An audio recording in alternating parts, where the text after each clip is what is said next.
David DeAngelis presents Awake the Genius Within Your Mind. Working with God by Gardner Hunting. Digitally narrated using the voice of Edward Herman. Preface. This book is about you. It will show you that you have been using but a small part of your real abilities. That back in your subconscious mind, or subliminal mind, as the scientists sometimes call it, is a sleeping giant who, awakened, can carry you on to fame and fortune almost overnight. A genii of your mind as powerful, as capable of satisfying your every wish, as was ever Aladdin's wonderful genii of the lamp of old. This book, Working with God by Gardner Hunting, was first published in 1934 by the Unity School of Practical Christianity and has been read by countless Unity Truth students the world over ever since.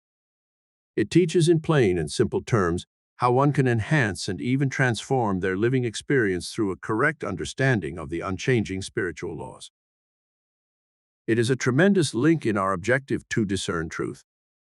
We are treated to great examples of God's laws, miracles, desires, giving, goodness, hurry, what will people think, reciprocity, and news.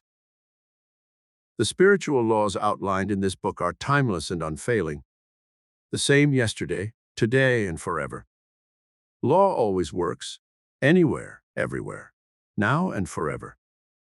2 and 2 make 4 by mathematical law, in New York or Kansas City, in Paris or Tokyo, in the cathedral or in prison, in the home or the dive, on Earth or Mars, today or in Caesar's time, now or in eternity. As explained throughout this book, there is a principle to receiving from your genii, within which involves you giving in order to receive. You must become an open channel through which God's abundance can flow freely, not only into your own life, but into the lives of others also, though you. It is recommended that you read this book through completely from start to finish, and then reread it from time to time in order to refresh your memory. The mind is apt to revert to its old ways of thinking given half a chance, so it will pay dividends for you to keep reminding yourself of these great truths by rereading the book often. The principles outlined and explained herein have worked for countless thousands of people in the past, and thousands more are proving the truth of them daily. No matter what your present circumstances in life may be, the genii within your mind is waiting patiently to give you your heart's desire. Now relax, sit comfortably, and let us begin our thrilling voyage of self-discovery. Chapter 1. The Comeback. Why not have what you want? Have you settled down with a notion that you can't get it? Are you accepting a disappointment as something you must suffer? Do you look at the thing that you really desire as being far beyond your reach? Do you carry around with you a heartache because you think your heart's desire is finally and forever denied you? Do you look on yourself as being down and out, with no chance to get back? Do you think you are too poor to buy the things you like, or even the things you need? Have you done something that you think has brought a penalty on you? Sickness, poverty, loss of freedom, grief? Well, before you give it all up as hopeless, won't you just read along a little way in this discussion to see if your case is as bad as you think it is?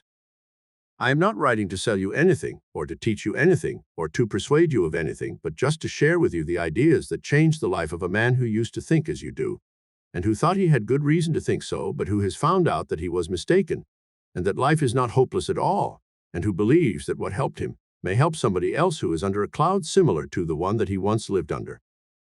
Many things you want most are now within your reach.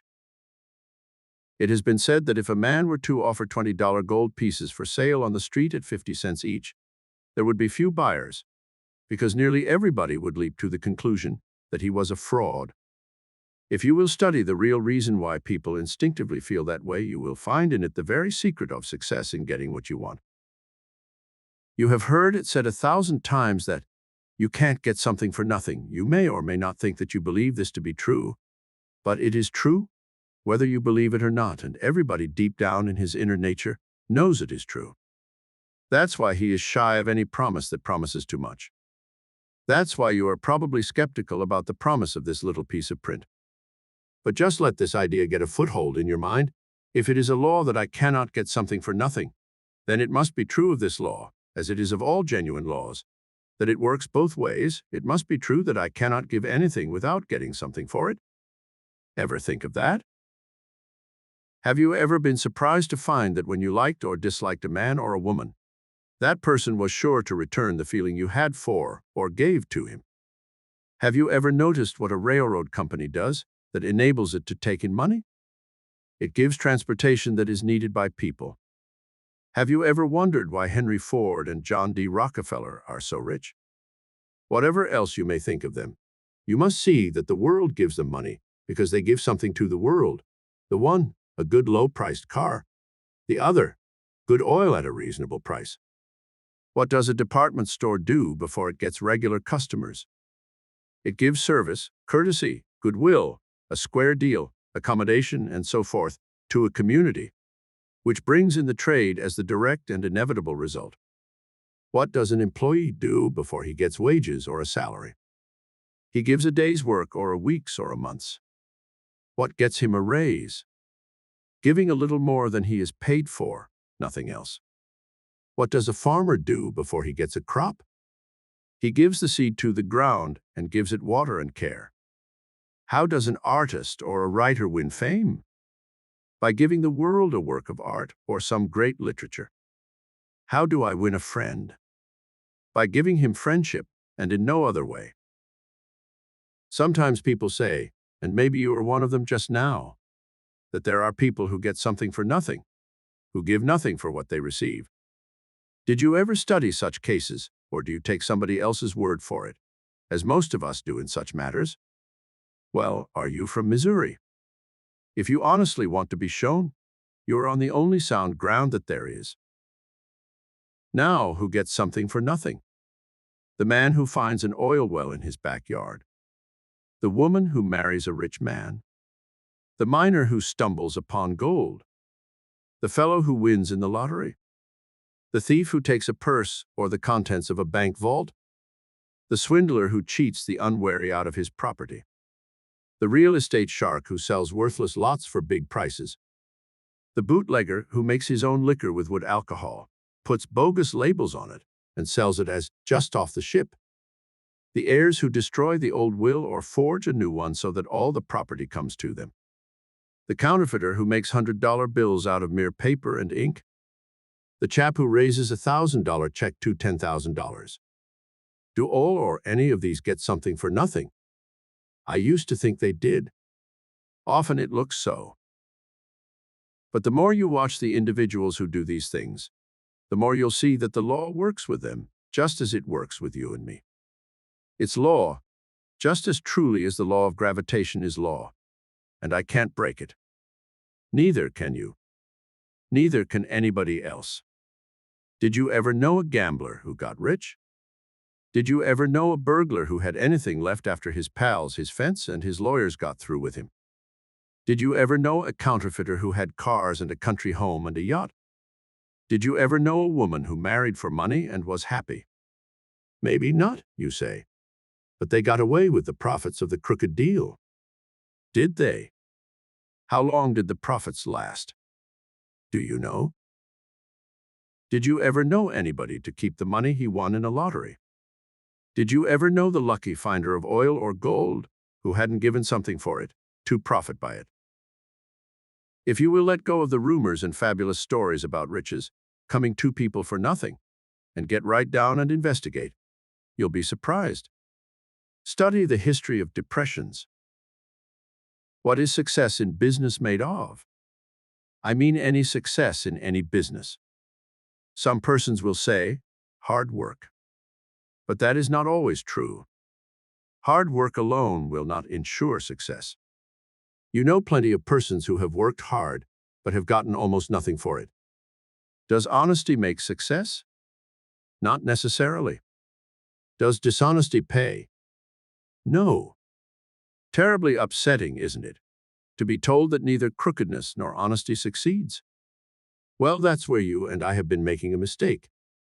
We have swung like pendulums from one extreme to the other. First, we've tried to succeed by one method, then by the other.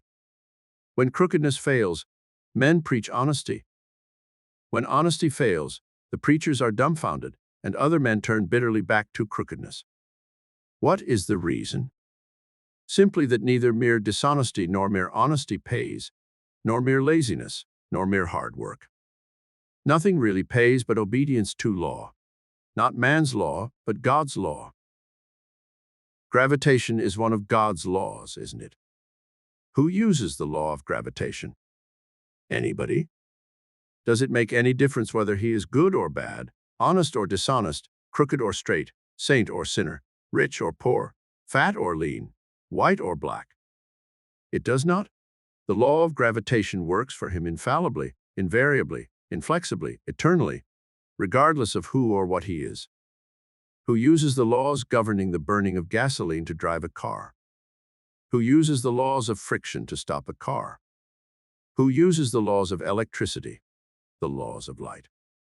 Does it make any difference whether one is handsome or homely, whether he is freckled or pallid, whether he smokes or drinks or swears or goes to church or tights or steals or kills or loves? It does not. A murderer can drive a car or stop it. A clown can ride in an airplane. A fool can start or stop a dynamo. An idiot can set a fire. A preacher or a moron can explode dynamite. A sister of charity or a woman of the street will burn a hand on a hot stove. Good or bad, saintly or vicious, law works alike for all, and everything works under law. But some laws seem to be greater than others, to include others, to transcend others. For instance, the laws controlling the airplane seem to enable it to break the law of gravitation. Of course they don't. They simply enable us to counteract the force of gravitation. The laws of the radio release us from conditions, to which we have thought ourselves limited by other governing laws, laws of sound transmission. By studying these things, I see that so soon as I begin working by any law, I begin to benefit by it. And no other law can stop me, because all the laws of nature fit together, work together, help one another, they never work against one another. The law of gravitation helps me to use the airplane. It holds me down against the air. If it did not, I'd be flung off the world into space, airplane and all, not to mention other things that would happen. When I start my car, the laws governing the action of the engine seem to overcome the laws of inertia and friction. But no law is broken. If it weren't for inertia, there would be no momentum. If it weren't for friction, my clutch would not grip and my tires would not take hold of the road. I do not break laws, I use them. Now, a law that works at all always works. You say conditions affect laws. No, fog, for instance, only obscures the light of the stars to my eyes. The stars still shine. Static interferes with the radio only as it obscures the broadcasting for me. The broadcasting is there just the same. Law always works, anywhere, everywhere, now and forever. 2 and 2 make 4 by mathematical law, in New York or Kansas City, in Paris or Tokyo, in the cathedral or the prison, in the home or the dive, on Earth or Mars, today or in Caesar's time, now or in eternity. If this law that I cannot get something for nothing, and that therefore I cannot give without receiving is law, then it works with the same infallibility and continuity as all other laws. It makes no difference who I am, where I am, how much I weigh, what color my hair is, or what my character is. This law works for me just the same.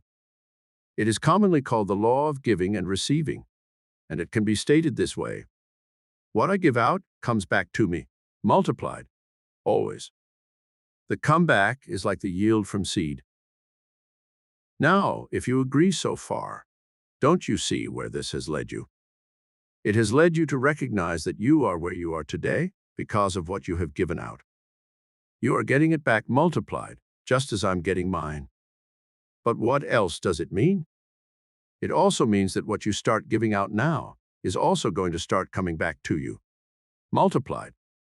You can change the crop you are reaping, but there's just one way to do it.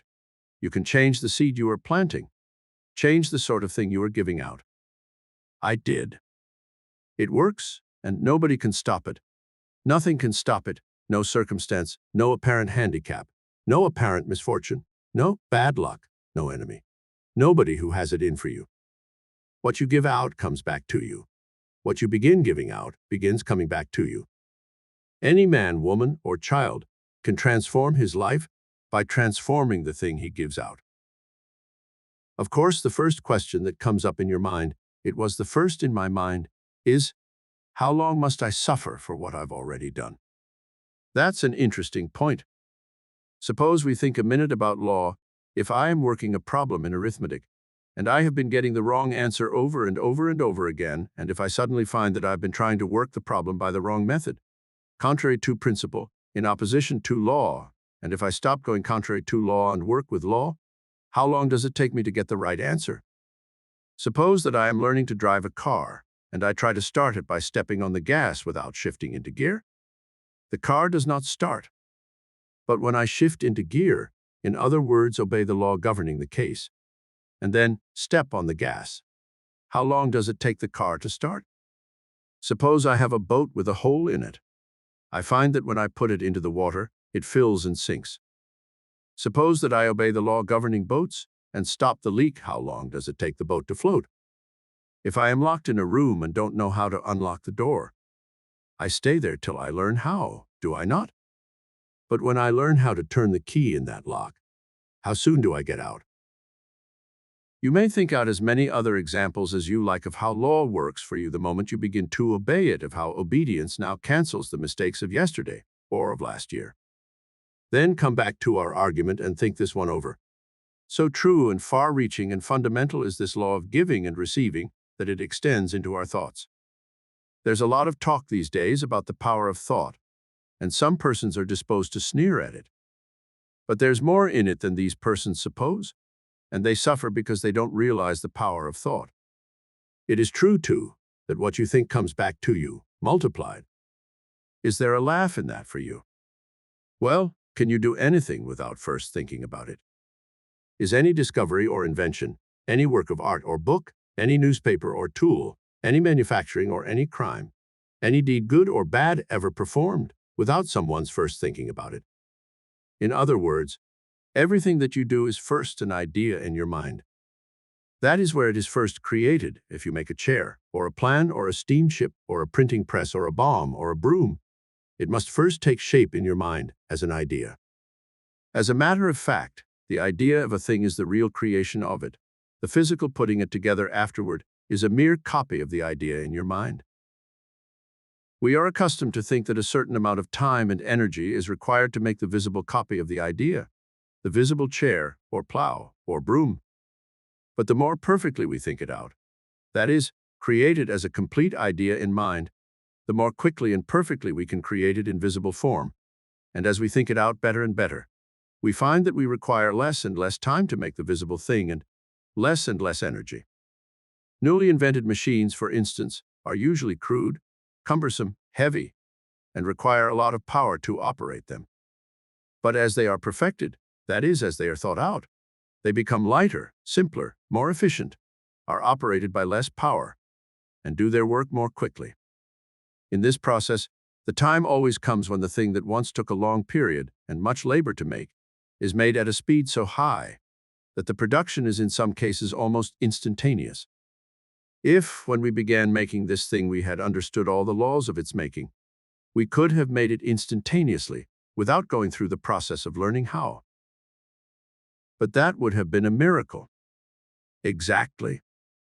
The difference between what we call a natural process and what we call a miracle is largely a matter of the time required to reach the desired end. But doing a miracle is merely a matter of understanding the laws by which it is done. The first Ford car required months of grueling labor to build. Today, the Ford plants can make about 5½ cars a minute, or one about every 10 seconds. Is that a miracle? Wouldn't it have been a miracle to produce a Ford every 10 seconds, say 30 years ago? What makes it possible today? Knowledge of the laws. Knowledge of the laws involved in anything is not only the most valuable knowledge that we can have, but it is absolutely essential. Mr. Ford never would have made a car if he had started with no knowledge of the law. But he began by using what he had, probably by using something that he had been told or had read about the laws of mechanics. As he used the knowledge that he had, His knowledge grew, just as your muscle grows as you use it, or as intelligence grows by use, or anything else. And wouldn't Henry Ford have been foolish not to try out his first bits of knowledge about law? Think this over, and you'll see that anything men ever achieve is accomplished by knowledge of the law. Health, wealth, happiness, success, prosperity, freedom. Anything you want literally will come to you if you will obey its laws, just as literally as you obey the law of gravitation. Now, of course, you see the direction of this argument. A man's work or a woman's work is not primarily to do something hard that brings the sweat, breaks the nails, tires the muscles, and exhausts the wind, something that is drudgery. Not at all. The secret of getting what you want lies in obeying the law governing getting what you want. What is that law? Why, it is just what we've been talking about, the law of giving and receiving. Now, what is your first thought at this suggestion? You think, what have I to give? Perhaps you conclude that you have nothing. But Henry Ford had nothing at the start, nothing but an idea. Heinz the Pickle Man, of 57 Varieties fame, had nothing at the start, nothing but an idea. Woolworth, the 5 and 10 cent store man, had nothing at the start, nothing but an idea. Golden Rule Nash, the tailor, who built a business up from nothing to $12 million in 6 years, had nothing at the start, nothing but an idea. But the curious thing about it is that these men all had the same idea. What was it? It was the idea of giving the world something that it needed, something of value. When they began acting on the idea by giving what they had to begin with, they learned how to give more, and so received more. And when they gave that, more came until every one of them reached the point where he was successful and famous, and money rolled in upon him faster than he could use it. It will work for you, this law. It has worked for me. It is working for you and for me whether we know it or not, whether we believe it or not. What you give out comes back to you, multiplied. If you don't get what you want, it's nobody's fault but your own. If I don't get what I want, it's nobody's fault but mine. The law works. If it works for me slowly at first, that is because I must learn by giving what I have, before I can get more knowledge of the law and thus have more to give. But if I will give what I have, where I am, to someone who needs it, I'll gain the knowledge and the things that I need. As I go on giving, I rapidly rise toward the point where I shall do easily and instantaneously the thing that now takes me a long time to do. Just as my hand gains skill and speed and ease with a hammer, or a drill, or a needle, or a baseball, or a boxing glove, or a hoe, or a tennis racket, or a camera, or a motor car, or a dynamo. Eventually, by using all the knowledge I have of law in giving service to the world, I shall gain the ability to do seeming miracles, as Henry Ford, Ty Cobb, William Tilden, Barney Oldfield, Mary Pickford, Thomas Edison, and Luther Burbank have done. If you believe that the foregoing argument is sound, has it occurred to you that the conclusion is not new? It's at least as old as the year 33 AD. In other words, it has been taught to the world more or less ever since the time of Jesus Christ. In fact, it was and is his teaching. Many people overlook the real teaching of Jesus of Nazareth. But listen, didn't he say, "Give and it shall be given unto you, good measure, pressed down, shaken together and running over"? Whatever you think about him religiously, did he know what he was talking about? Did he state a law? We believe that Jesus of Nazareth did not merely found a religion, but that he taught a way to live happily, successfully, prosperously. Didn't he say, "I came that you may have life and may have it abundantly"? In other words, he taught not merely a way to be good and moral and honest and industrious and all that, but a way to live by the law that brings success and money and fame and love and all the other things that we want. And the law he taught was give, and give first, if you want to get anything. He voiced the golden rule, "Whatsoever ye would that men should do to you, do ye even so to them." The wisest of the world's cynics say that you have to pay sometime for whatever you get. Jesus of Nazareth says, practically, pay as you enter. Select what you want and pay first. Maybe this sounds impracticable to you. It did to me. But try it out. I did? You'll get results. I did? It won't fail you. It hasn't failed me. Why? Because there is just one maker of law in the universe, and that is the power we call God. And that power made the law of giving and receiving. Give the best you have and look for the best in return. God challenges you and me to prove the promises he makes in the Bible, and these promises are simply statements of law that never fail of fulfillment. Prove me now, says God, whether I will not open the windows of heaven and pour you out a blessing greater than you are able to receive. His only condition is that we shall give first. That's all. Commonly, we do not take this sort of promise seriously. But it is sound and true. Is there anything wrong about the foregoing argument? God is the law. He is the law of love, which is only another name for the law of giving and receiving. If you will stop thinking of God as a joke, or as a terror, or as a myth, or as a dream, or as something far off and outside everyday life, and will think of him as the maker of the law of gravitation and of the law of love, one of which is just as real as the other, you'll get somewhere. If you want to know how, the whole secret lies in beginning. The way to do it is to do it.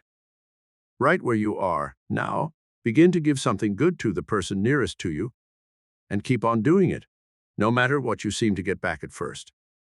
Do. Don't talk. And you'll lift yourself out of your troubles, no matter what they seem to be, or how deeply you seem to be sunk in them. Try it. You'll be surprised. I was. Try it as patiently and as hard as you would try to get a drink of water if you were very thirsty. You'll get a return, a reward that you don't even dream of yet. You will. Don't let anybody fool you about it. And besides, if it doesn't work, you don't have to keep on with it.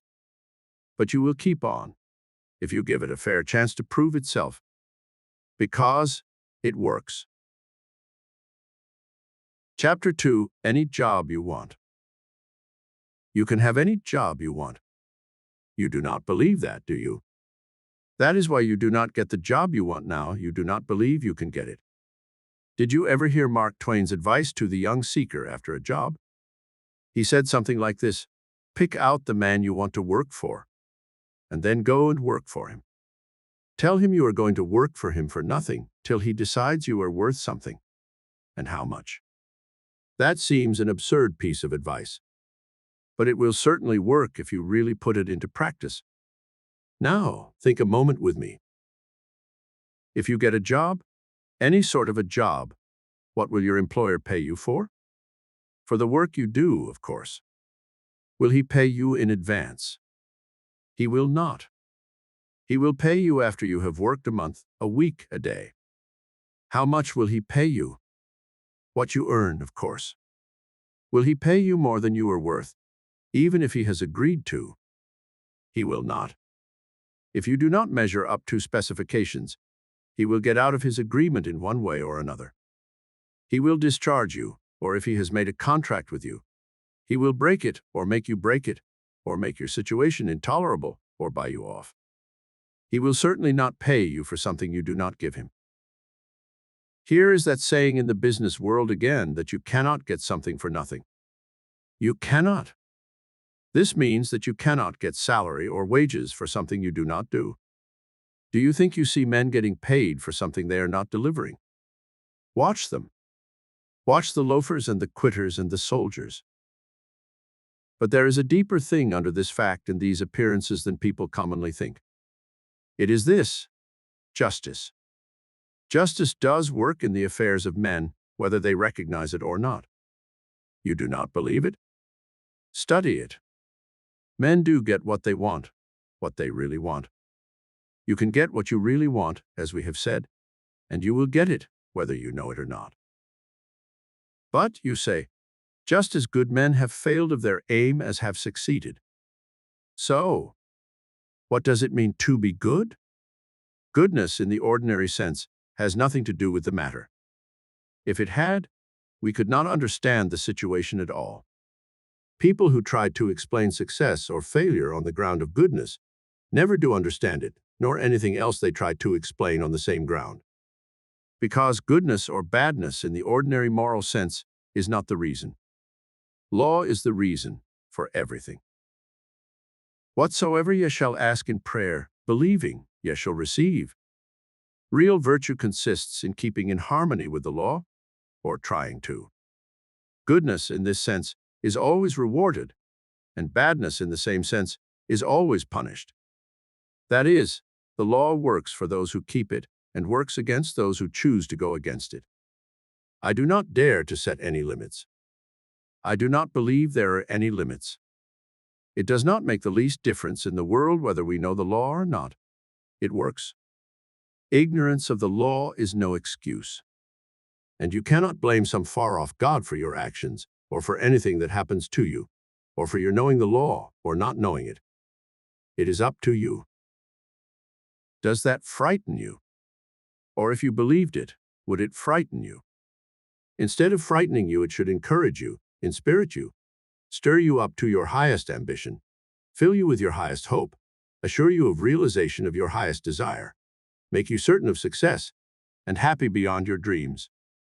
Because you cannot lose? Now, let us see. We have made some pretty rash statements, have we not? From the ordinary unbelieving standpoint, yes. But it is not bumptiousness to state law, nor modesty to understate it. What have we said? You can have anything you really want. Well, you can. The thing you want is among the possibilities for you, or you would not want it. Desire is implanted in you by a power that intends you to have what that desire calls for. You have no desires that this power has not given you. Desire was meant to be fulfilled, consuming supreme desire, not the piddling little wishes that do not even last overnight or past mealtime. Your real desire becomes the great purpose of your life, and it matters not what that purpose is. You're going to get a reward commensurate with your single-heartedness. Remember, your desire is implanted in you by this power we are talking about. This power will grant the desire, has already granted it, because this power is the only power there is in the universe. It is the power for which another name is God. He is the only power you will ever know, and the only power you will ever get a job from, the only power you will ever work for, and the only power that will ever pay you. You may think you ask some man or woman for a job, but you do not really. You ask the universal law for that job. And because the universal law, God, has put the desire for that job in you, you will get it. And because that same universal law is the paymaster, you will get paid for it, and no man or woman on earth can prevent it. You are working for God, not man. God is the one to whom you go for your job, for whom you labor, from whom you receive your reward. You cannot help it.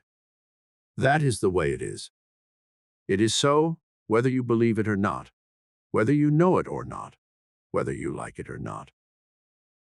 But you remind me that I have said that all desire comes from God.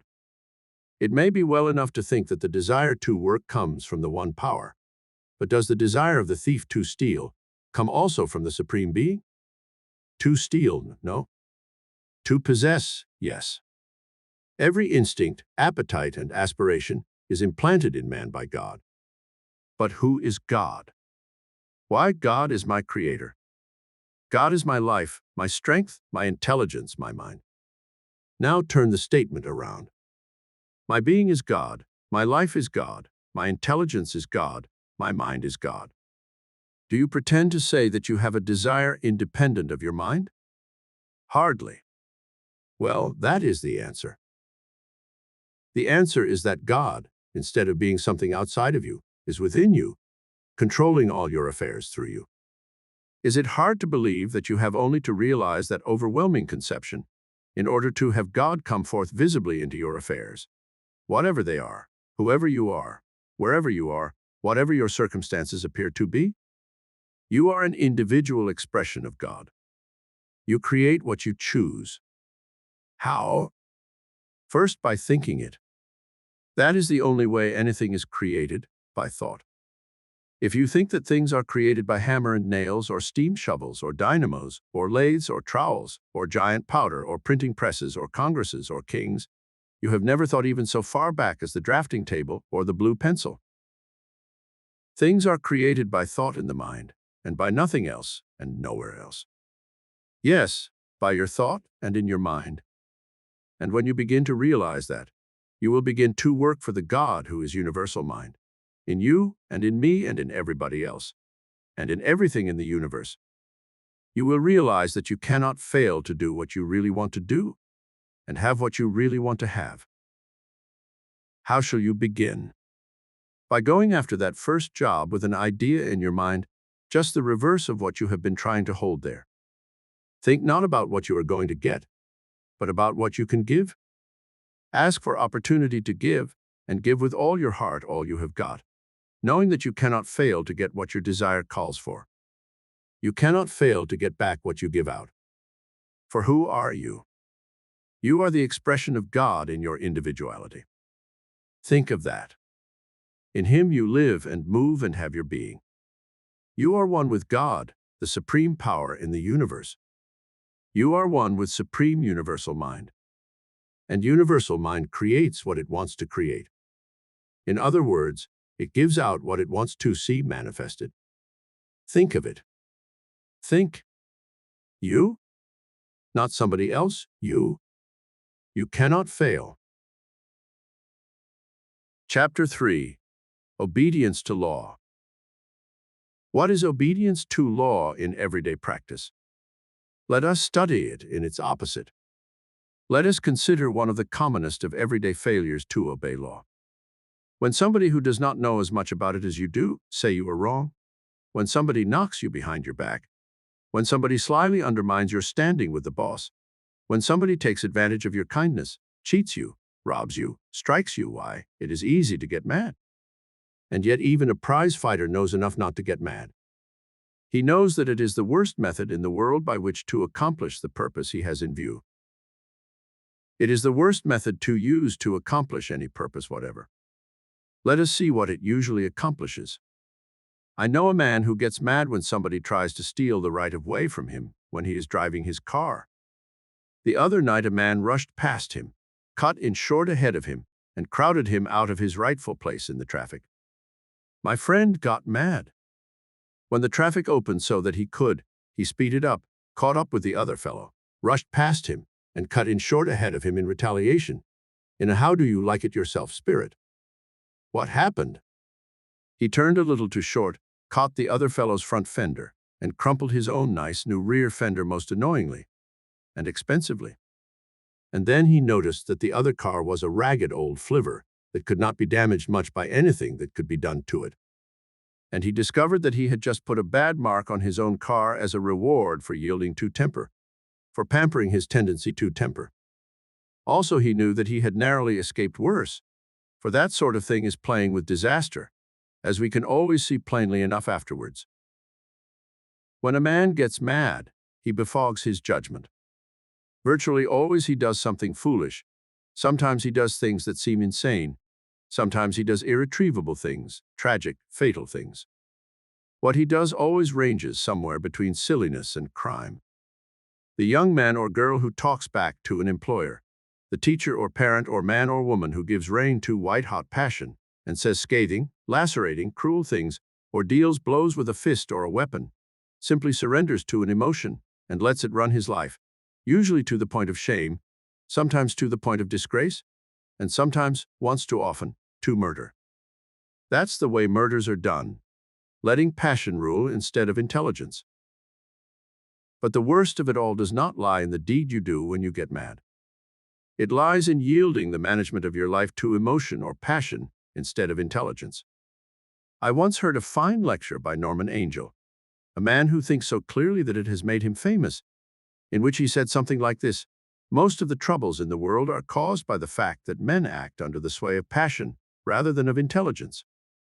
Every sort of disagreement, from private quarrel to worldwide war, comes from this tragic vice of men. You know history well enough to trace the truth of this. And you can find in the newspapers every day stories enough of the police court and the divorce court and the criminal court to illustrate it amply. And you know your own life well enough to see a dozen examples of it. You can recall a score of cases in which men let go of intelligence and grasped madness when they got mad. And it is always disastrous. Why? Because love is the fulfillment of the law. And we are living in a universe where law reigns supreme, simple, quiet, unalterable, undeviating, terrible, beneficent law. Law makes the world go round and runs the stars quietly, changelessly, beautifully, terribly, gloriously. Law makes your blood circulate and your perspiration flow, makes the ball bound and the volcano erupt, makes the violet bloom and the tide sweep, makes the fire burn and the blizzard freeze, makes the frog leap and the whale spout, makes the thunder startle and the sunshine delight, makes violence destroy and thought create. Law. Everywhere law. And everywhere good law. Every law you know is a good law. Every law of nature, so-called, works for your good and mine the moment we obey it. There is no such thing as a bad law. What? You ask if it is not a bad law that makes fire burn me when I touch it. No. It's a good law misused. All law is good law. All law is part of one law, and that one law is the law of good. Sometimes it is called the law of love. But what does love mean? It means goodwill, that's all. You will good to the one you love. You cannot express the idea of love any better than that if you try for years. But then, why, if the law of good, the law of love, is the one great law that includes all law, I can see why it is foolish to get mad. I can see why it is madness to get mad. It is going contrary to all law. No matter what my so-called provocation may be, it is just plain insanity to get mad. Why it is ridiculous to get mad just because somebody else does, to defy the law just because somebody else does. It is just like putting one's hand on a hot stove because somebody else does. If I am up in an airplane and another passenger jumps out, I should be a plain imbecile if I jumped out too just to prove to him that he is wrong, to force him to admit that he is wrong, to convince him that he is a fool on the way down. We may as well make up our mind that we cannot break law. It does not break. If I try to break it, it breaks me. Getting mad is just as bad as jumping out of an airplane, and its results are just as inevitable. It always makes either a fool or a criminal of me. Now, how did this man Jesus, of whom we hear so much, put it? Why, he saw so plainly the utter folly of getting mad that he said, in effect, go to the other extreme. Turn the other cheek. Love your enemies. Do good to the chap that tries to injure you. Suppose he does try to injure you, and that you do good to him. It is he that is disobeying the law, not you. He is the fellow that is jumping out of the airplane, not you. He is the one that will suffer, not you. I often wonder why we get sentimental over the teachings of Jesus when they are just so much horse sense, yes, thoroughbred horse sense. Do you know, just between you and me, the more I think about the things that this man Jesus of Nazareth said, the deeper grows my respect for him. Do you know, I used to think that he was an impractical sentimentalist himself. Then I began to see that some of the things he taught were sound common sense, and I felt like taking my hat off to him. Now, as I watch the law of love at work in the universe and in my world right here and now, transforming life for me at every touch, and as I remember that this Jesus of Nazareth spent his life and gave his life and took up his life again, all to prove to me that the law of love is the one law, and that it works now and here and always perfectly. Why? I want to go on my knees to him. Chapter 4. Keeping the whole law. God's work is done. He is the law. He is the supply. Our work is to obey the law, to receive and distribute the supply. One of the things, to which we seem most persistently blind when we first begin to apply truth principles is that we must take the initiative. We must begin obeying the law before it begins working for us. We've mentioned this. But let us repeat, we must turn on the electricity before we get light. We must walk out into the sunshine before we feel its warmth. We must put the weight on the scales before the balance tips. We must light the fuse before the blast goes off. We must snap the shutter of the camera before we get a picture. We must strike the key before the organ tone responds. In many cases, the response is instantaneous. In others, it requires time. If we would grow potatoes, we must plant them and wait for them to grow. If we would hatch chickens, we must put the eggs under the hen or in the incubator and wait through the incubating period. If we would make bread, we must put it into the oven and wait until it is baked. All this is as we see it from our present standpoint. The most easily recognizable differences between everyday work and what we commonly call miracles are two. One has to do with the part that we suppose we play in initiating causes, and the other has to do with the lapse of time that we believe necessary between the causes and their effects. The more we learn about the laws that govern the doing of anything, the less we see ourselves as initiating agents, and the more the time lapse shrinks. We previously classified as a miracle the instantaneous occurrence of an event that we have been accustomed to seeing occur slowly. But we cease to call things miracles when we see them as consistent results of the operation of laws, even when we bring the time lapse down to the fraction of a second. Let us go a step further with this idea. Electric light, as now apparently produced by the touching of a button, would have been a miracle in the days before men learned the laws back of the phenomenon. 100 years ago, it took perhaps a month to send a message across the Atlantic. Today, a man speaks in London and is simultaneously heard in New York. Miracle? Not at all. Radio. It is difficult to understand how anyone even vaguely familiar with the scientific progress of the last 50 years can doubt the possibility of so-called miracles or question, on the ground of impossibility, the miracles of Jesus of Nazareth. Whether the historical accounts that we have of Jesus' miracles are correct to the last detail or not is beside the point. One can hardly look at what is today commonly done and say that Jesus' miracles, as described, were impossible. But the results of obedience to law, whether swift or slow, are sure. That point any sane student will admit. It follows as a corollary that the way to test any alleged statement of law, to learn whether or not it does truly state law, is to try it, for law must work if its conditions are fulfilled. Law is not a person with powers of choice. Law has no choice but to obey its own terms. So, in considering the work that we have to do, let us consider the statements of law by authorities that we have some reason to respect, and recognize that putting them to the test must necessarily be a part of the task.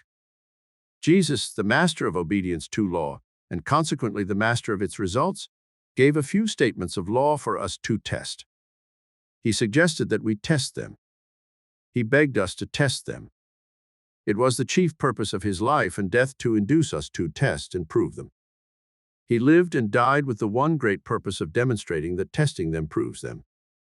He proved them. He used them. And for him they overcame the world. What were these rules? Thou shalt love the Lord thy God with all thy heart, and with all thy soul, and with all thy mind, and thou shalt love thy neighbor as thyself. And he gave admonition such as these: turn the other cheek. Give your cloak with your coat. Go the second mile. Did it ever occur to you that it may be called a discovery of Jesus, that, if it is good to follow a principle a little way, it is well to go further, in the parlance of the street, to go the limit on it? That, in substance, is what Jesus begs us to do. Paraphrased, his instructions might read, fear not, only go all the way in your observance of law. If his instructions express law, that law will work once or 1,000,000 times. If it is law, it will work in New York or Honolulu, Japan or Kamchatka, the Earth or Mars, now, tomorrow, and throughout eternity. And Jesus says that love is law. How simple it all is! Here in black and white are 28 words, on which Jesus said, the whole law hangeth, and the prophets. We have only to follow their instructions just as they are written, in order to test that statement of his. If the benefits of being in harmony with law accrue to us, instantly or gradually, we may fairly conclude that he spoke the truth. Until we do test them and find them untrue, we can hardly say that what he said cannot be true, or that it is thoroughly impracticable in modern life. Can we? If one who is a pianist opens a new piece of music, he finds certain marks and signs called notes set down there in black and white. If he follows them, striking indicated keys on his instrument in certain time, he will find that he has fulfilled a law that produces harmony, and music will be the concrete result. If a person is a mathematician and he finds a certain rule set down in black and white in a work on mathematics, he tries it and gets the promised result. If he is a gardener and follows the black and white instructions for planting and cultivating that are printed on any package of seeds, he gets flowers or vegetables from those seeds. If he reads the black and white instructions for running his new car and follows them, he will run the car. But we must do all that the rules require. We must go the limit. We cannot make music by striking notes a half tone off those set down in the score. We cannot get 4 by adding 2 and 1 and 9/10. We cannot get morning glories by putting the seeds into the ground and refusing to cover them or to water them. We cannot run a car by merely opening the throttle, while we refuse to shift the gears. In short, we must obey the law, the whole law, and nothing but the law, if we would have its good results.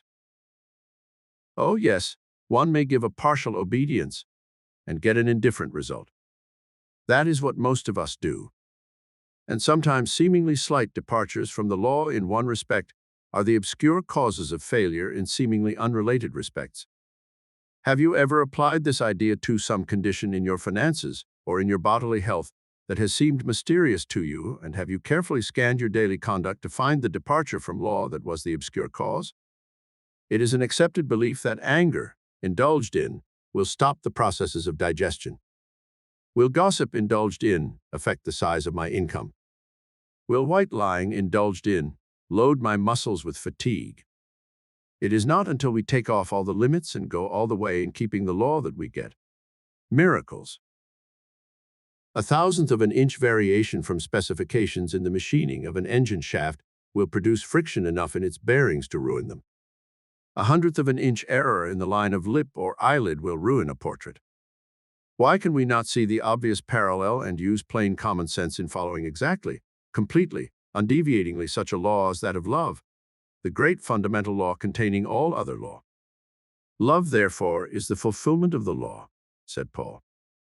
Ye therefore shall be perfect seems a hard saying. But why so? We hold the standard of perfection in obedience to natural law. We must. Why not accept the same standard of obedience to spiritual law? Besides, what is more natural than spiritual law, which underlies natural law as spiritual substance, underlies visible phenomena? Natural laws, as we know them, fit together in a perfect and continuous order.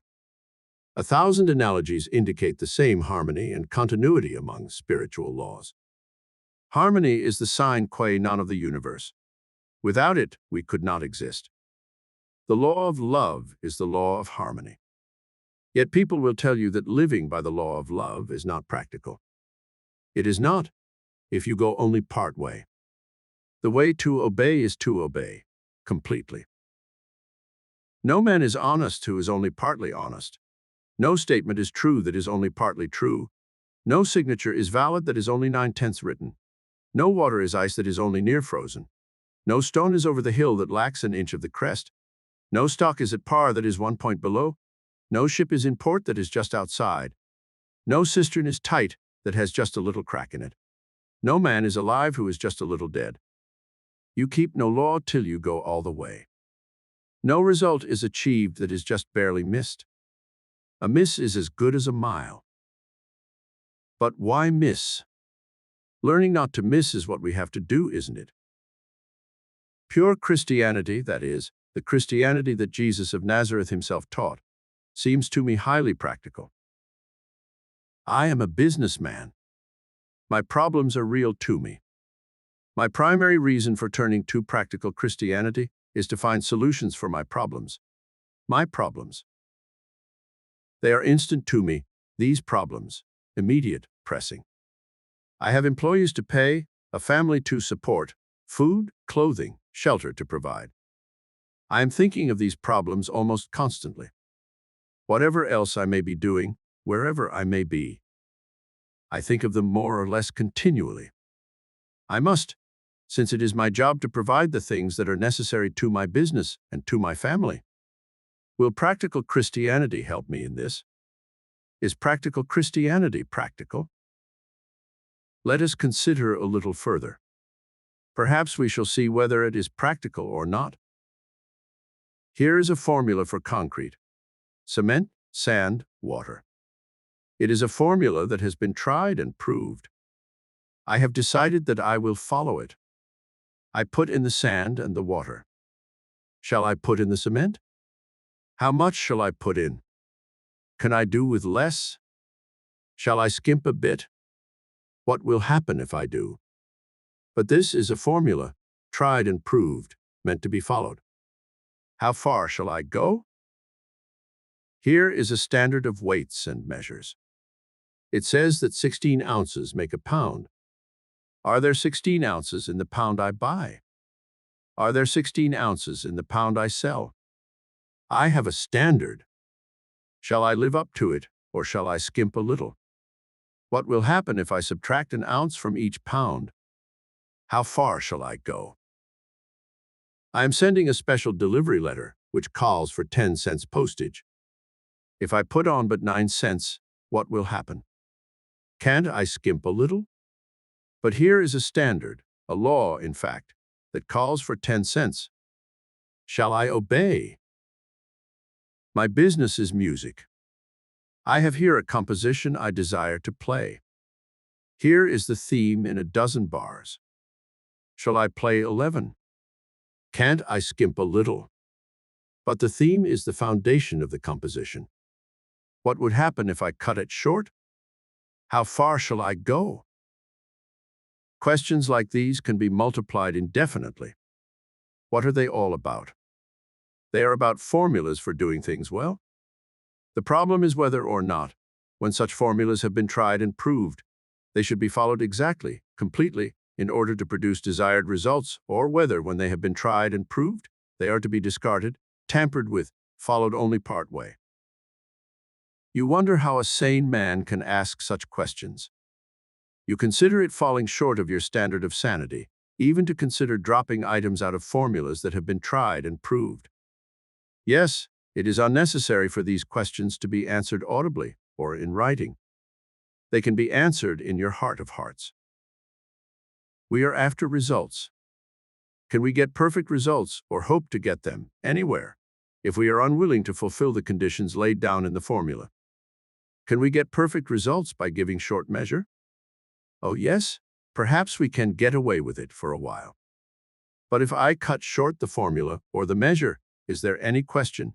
Is there ever any question of the ultimate result?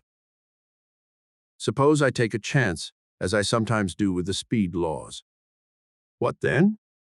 Suppose I take a chance and give short measures? Let us pause to ask a pointed question about my procedure. Do I advertise short measures? No. Well, why not? Because I expect to fool somebody by means of my short measure. I expect that somebody is going to take it for full measure, and therefore pay me for full measure, and therefore I shall make a profit, a little more immediate profit. How interesting and enticing. Profit is the legitimate purpose of my business, isn't it? But whom do I expect to fool? Do I fool the oven with a short measure recipe? Do I fool the sun and frost and earthquake with short measure concrete? Do I fool the laws of harmony when I play false notes? Do I fool the laws of force when I take a chance with the rules of the road? Whom and what do I expect to fool when I take a chance? Myself. Of what do I take a chance? Disaster, nothing less. And I not only take a chance, I not only invite, I make sure of disaster. Now here is that formula for practical Christianity about which I have asked. Is it practical? It is offered to me as a formula for life. How far shall I go? Thou shalt love the Lord thy God with all thy heart, and with all thy soul, and with all thy strength, and with all thy mind. and thy neighbor as thyself. Put a pencil mark under that repeated little word all and under that other little one-syllable word as. That is all you need do to make the whole point of all this clear. Here is your formula, in black and white, unmistakable, tried and proved and set down to be followed, a standard in the business of living. A formula for life, just as exact and as scientific as any other. Indeed, it is far more vital than any other, because it is all-inclusive. In its strict observance, it holds all the conditions of success in anything. Do we think we can skimp it? Remember that Jesus even elaborated on it, in order to tell us how far we must go. He told us that it means, love your enemies and do good to those who despitefully use you. Hard sayings. Why? Isn't all this perfectly consistent with the general rule about formulas? Are not formulas based on law? And are they not meant to be kept? Are they not meant to get results? And what are the results that we are promised? Well, suppose we turn back to the Old Testament and see what God says about it. This God whom we recognize as the maker of law, the law of concrete, of music, of love. This God who is himself the law. Ah, yes, he said something to the effect that we are to bring all the tithes into the storehouse and prove him now herewith, if he will not open to us the windows of heaven and pour us out a blessing greater than we are able to receive. Rather a generous promise, is it not? A generous fulfillment, rather. A fulfillment of conditions to be established by me, of conditions laid down in our formula for living. Do I expect to get results? Where do I skimp? Is practical Christianity practical? I am told by those who have tried it, from men who work beside me and have tried it out here, all the way back through history, to Jesus Christ himself, who proved it to the ultimate limit, that it is a formula that works. I am promised that it will work to my everlasting good. Shall I observe it in the same generous, unlimited, complete way in which I want it to work for me? If I do not, whom do I expect to fool? With what am I taking a chance? How far shall I go? Chapter 5. Learning to Love. You have heard people say, I don't know what it means to love God. How can I love him when I don't know him? Maybe you've said that yourself. I have. But Jesus Christ said, He that hath my commandments and keepeth them, he it is that loveth me. Does this mean that obedience is love? Or does it mean that obedience is the evidence of love? Or does it mean that obedience is the road to love?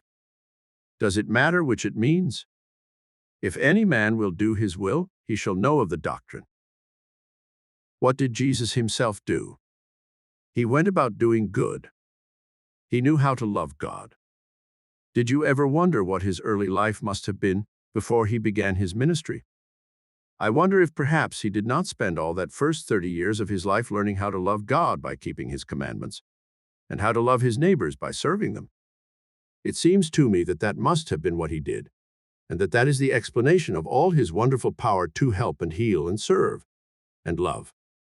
Just think of that young Jewish boy whom the world called Jesus, son of Joseph and Mary, going quietly about doing good all through his youth and young manhood, and learning that it was the secret of power. Think of 30 years spent just learning the marvelous results of simply doing good. What a love developed in him. Don't you think love would develop in you and in me if we made it our whole business to serve the good, which is God, and our neighbors?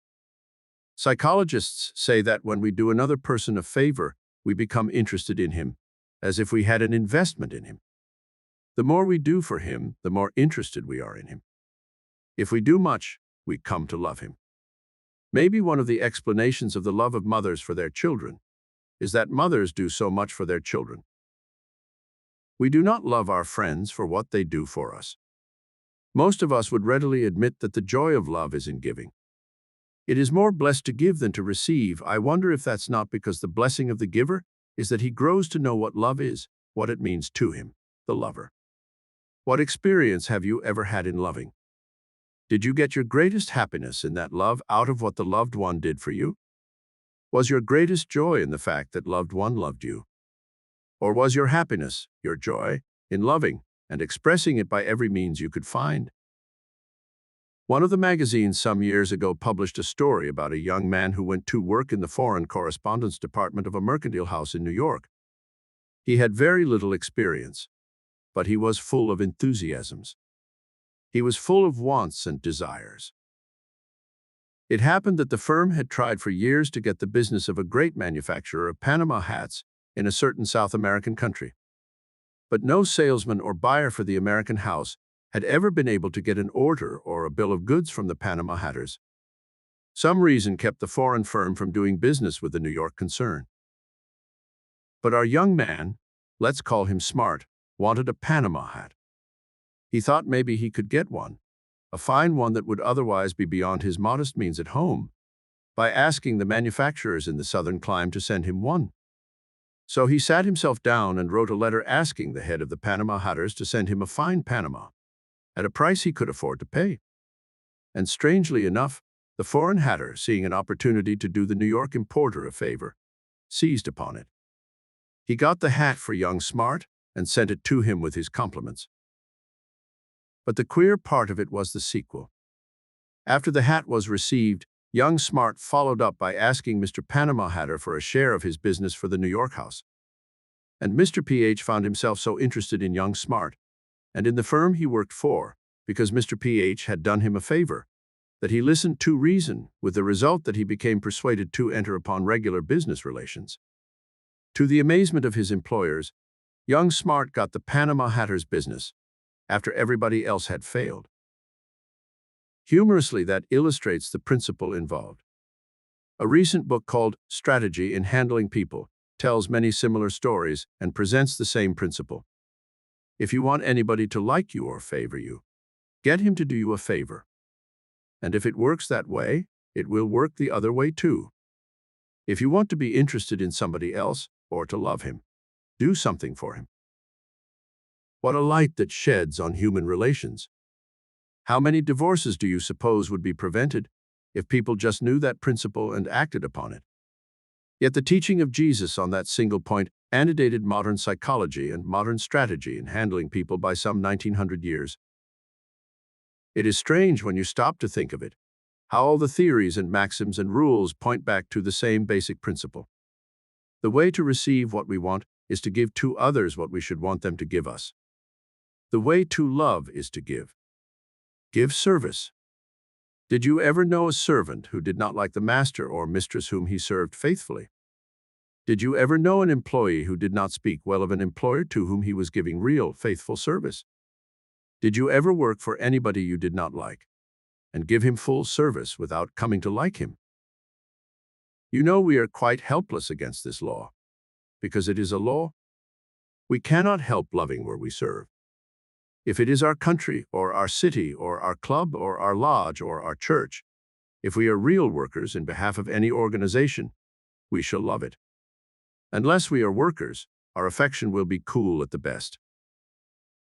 Did you ever keep a garden, or bees, or chickens, or cattle, or horses, or teach school, or wait on customers, or serve in any capacity where your labor contributed directly to the welfare of animals or men or children? If you have, nobody can tell you anything about this principle. You cannot help knowing it if your work was faithfully done. You could not help loving if your service was true and loyal and devoted. If there is anybody that you feel you should love and that you find it hard not to hate, try doing something for him, something real, such as you would want somebody else to do for you. It works wonders in you. What causes your feeling of dislike or anger or hatred toward another person? Isn't it more often than not a consciousness of having injured him? Is there any surer way to hatred than to do another an injury? Isn't that axiomatic, and isn't it good psychology too? If I find that I do not love God, the good, I'd better look out. It simply means I'm not serving him. Perhaps it means that I'm trying to oppose him, disobeying his commandments, injuring some of his children, working against the kingdom. And if I find that I am coming to love God, the good, what does it mean? Shouldn't it be a source of great reassurance that the good is really dear to me? But then, if it is, Nobody has to tell me the reason. I know, or at any rate I have a working principle that fills me with satisfaction and happiness. Like all great principles, it works both ways.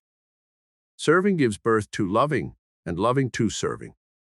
It sets up what we call a benign circle, blessing piled upon blessing, good reacting in good, joy reacting in happiness.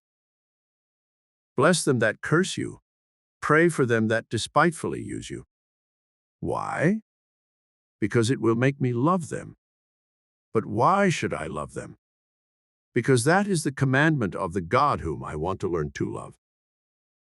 Love is its own reward. Nobody who does not love knows anything about love.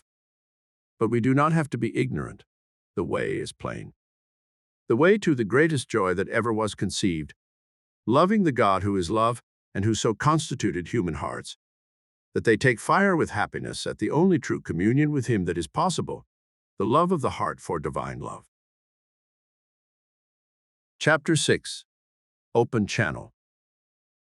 Do you suppose anything can interfere with the flow of good from God to you? Do you think anything is interfering with that flow? Do you wish you might receive more of some good than you are receiving? Are you free from disappointments and discouragements? Could your child, your boy or girl, refuse to receive a gift that you wish to give to him or to her? Or could that child do something that would seriously interfere with your giving that gift? Not because you would cease to want to give, but because the child's action would make the giving difficult. What would it most likely be that would make giving a gift to your child difficult for you? Would it be some form of ingratitude on his part? Some disobedience, some disrespect, some rebellion? Would it make you hesitate in giving if you should see your boy or girl do something unkind or cruel to somebody else? If you should see in your son a persistent inclination to injure other people, would your impulse to give him the things you knew he wanted be just as compelling as ever? Suppose you had specially told him that the one thing you wanted him to do was to show goodwill to neighbors, friends, business acquaintances, strangers, and suppose he regularly showed them unkindness and dealt them injury behind their backs? Of course, your boy or girl never does such things. But do you know anybody's child who does? Does such conduct seem to you a good reason why the child's parent should hesitate about granting his son or daughter special favors, special gifts, satisfying his or her heart's desires, granting his or her urgent requests? Suppose the child who asked and did not receive the favor or the gift from his father that he greatly wanted should try to learn why. Do you suppose it would ever occur to him to think that his own conduct had anything to do with it? Do you suppose he might suspect that, though his father certainly loved him well, and though his father provided regularly for most of his wants, and though his father gave him constantly many things that he needed and wanted, still it might be just possible that he, the son, made it hard for the father to give him the special gifts, the great things, the marked favors, the heart's desires, because of deliberate disobedience to and disregard of the Father's special requests? Well, if I am not getting from my Heavenly Father just what I want most to get, does it ever occur to me that I may not be doing the things He specially asks me to do? What does He ask me to do? Why, to show goodwill to neighbors and acquaintances and strangers? Doesn't He? Well, do I show goodwill? Oh yes, I am polite to other people. I show them ordinary courtesies. I even do favors sometimes for people to whom I think I owe nothing. I do quite a lot of creditable things when I am in their company, to their faces. But what do I do in their absence, behind their backs? Do I show them goodwill then? Am I the kind that is a friend to a man's face and an enemy behind his back? That is, do I show him a face of goodwill and then knife him from behind? Do I give attention to his bodily ease and his pleasure in company, and then stab him in the reputation when he isn't looking? Do I salve him with flattery when he is in a position to defend himself, and then set the fire of ridicule going among his friends when he is off guard? Do I, for instance, lead the applause at the luncheon or the club meeting where Bill Johnson speaks, and slap him on the back afterwards and tell him it was great, and then whisper to Smith on the way out, well, old Bill was just as great a bore as usual? I wonder if his wife never tells him to get some new stories? Do I, for instance, congratulate Jim Smith on his promotion to the place of general manager and then tell Tom Warren, yes, Smith got the job all right, but he won't last long. He's a slave driver. Do I, for instance, talk public-spiritedly about standing shoulder to shoulder in time of business stress, and then tell Ken Travis that Tom Warren will bear watching, and that he is sure to trim you if you are not careful? Do I, for instance, comment with a grin on Jessup's frayed tie, or Hallie's grammatical break, or high words I overheard between Sanders and his wife, or the grass that grows up through Hemming's front walk, or Brown's pallid paunchiness, or Lane's rotten old pipe, or Barnes's impudent children, or Perry's long fish story, or Bell's embarrassment when called on to speak at the church supper? Do I go around making good stories out of the failings of other people, getting laughs at their expense, cutting their reputations to ribbons, scorching their friendships to raise a laugh? Do I? Well, my father particularly asked me not to do that sort of thing, didn't he? Didn't he say first, through my elder brother, judge not? Then didn't he say, love one another, and whatsoever ye would that men should do unto you? Didn't he? Well, just why do I disobey and disregard his special requests? Do I expect that it is going to make it easier for him to give me mine? Basil King, in his remarkable book, Faith and Success, tells of an almost miraculous change in his fortunes when he stopped doing little unkindnesses behind people's backs. It was a singularly honest and singularly helpful confession. He said he came to the conclusion that the channel between him and God, or rather between God and him, was like other channels, more often filled up with silt than with great falls of rock, and that the silt that fills up the God channel is made up of what we think of as little sins, little meannesses, little bits of unkind ridicule, little bits of gossip, little unfavorable comments, little offenses against the law of love, while at great sins like stealing and killing are rare among us. But silt, a lot of it, gathering by slow accretion, may fill up the channel just as effectively as a great fall of rock, maybe a lot more effectively. But who says that the propagation of scandal or the promotion of ridicule is a little thing? One is stealing a man's reputation. The other is killing other people's respect for him. Can I be continually guilty of that kind of stealing and killing and hope that God can find it easy to give me the things my heart cries out to him for? Do I not brand myself as an arrant coward when I talk unkindly behind another's back, saying things unfavorable, whether true or not? Am I not that most despicable of creatures, the snake in the grass? Am I not that most cruel of enemies, the one who injures another unwarned and unaware? Is there any excuse for me? What do you think of me? Do I have to ask you if your opinion of me goes up, if your respect for me increases, when I bring you a discreditable story about somebody you and I know, or when I make a funny crack about some mutual acquaintance, misfortune, or weakness? If you are a sound-thinking, decent-hearted citizen, you think less of me.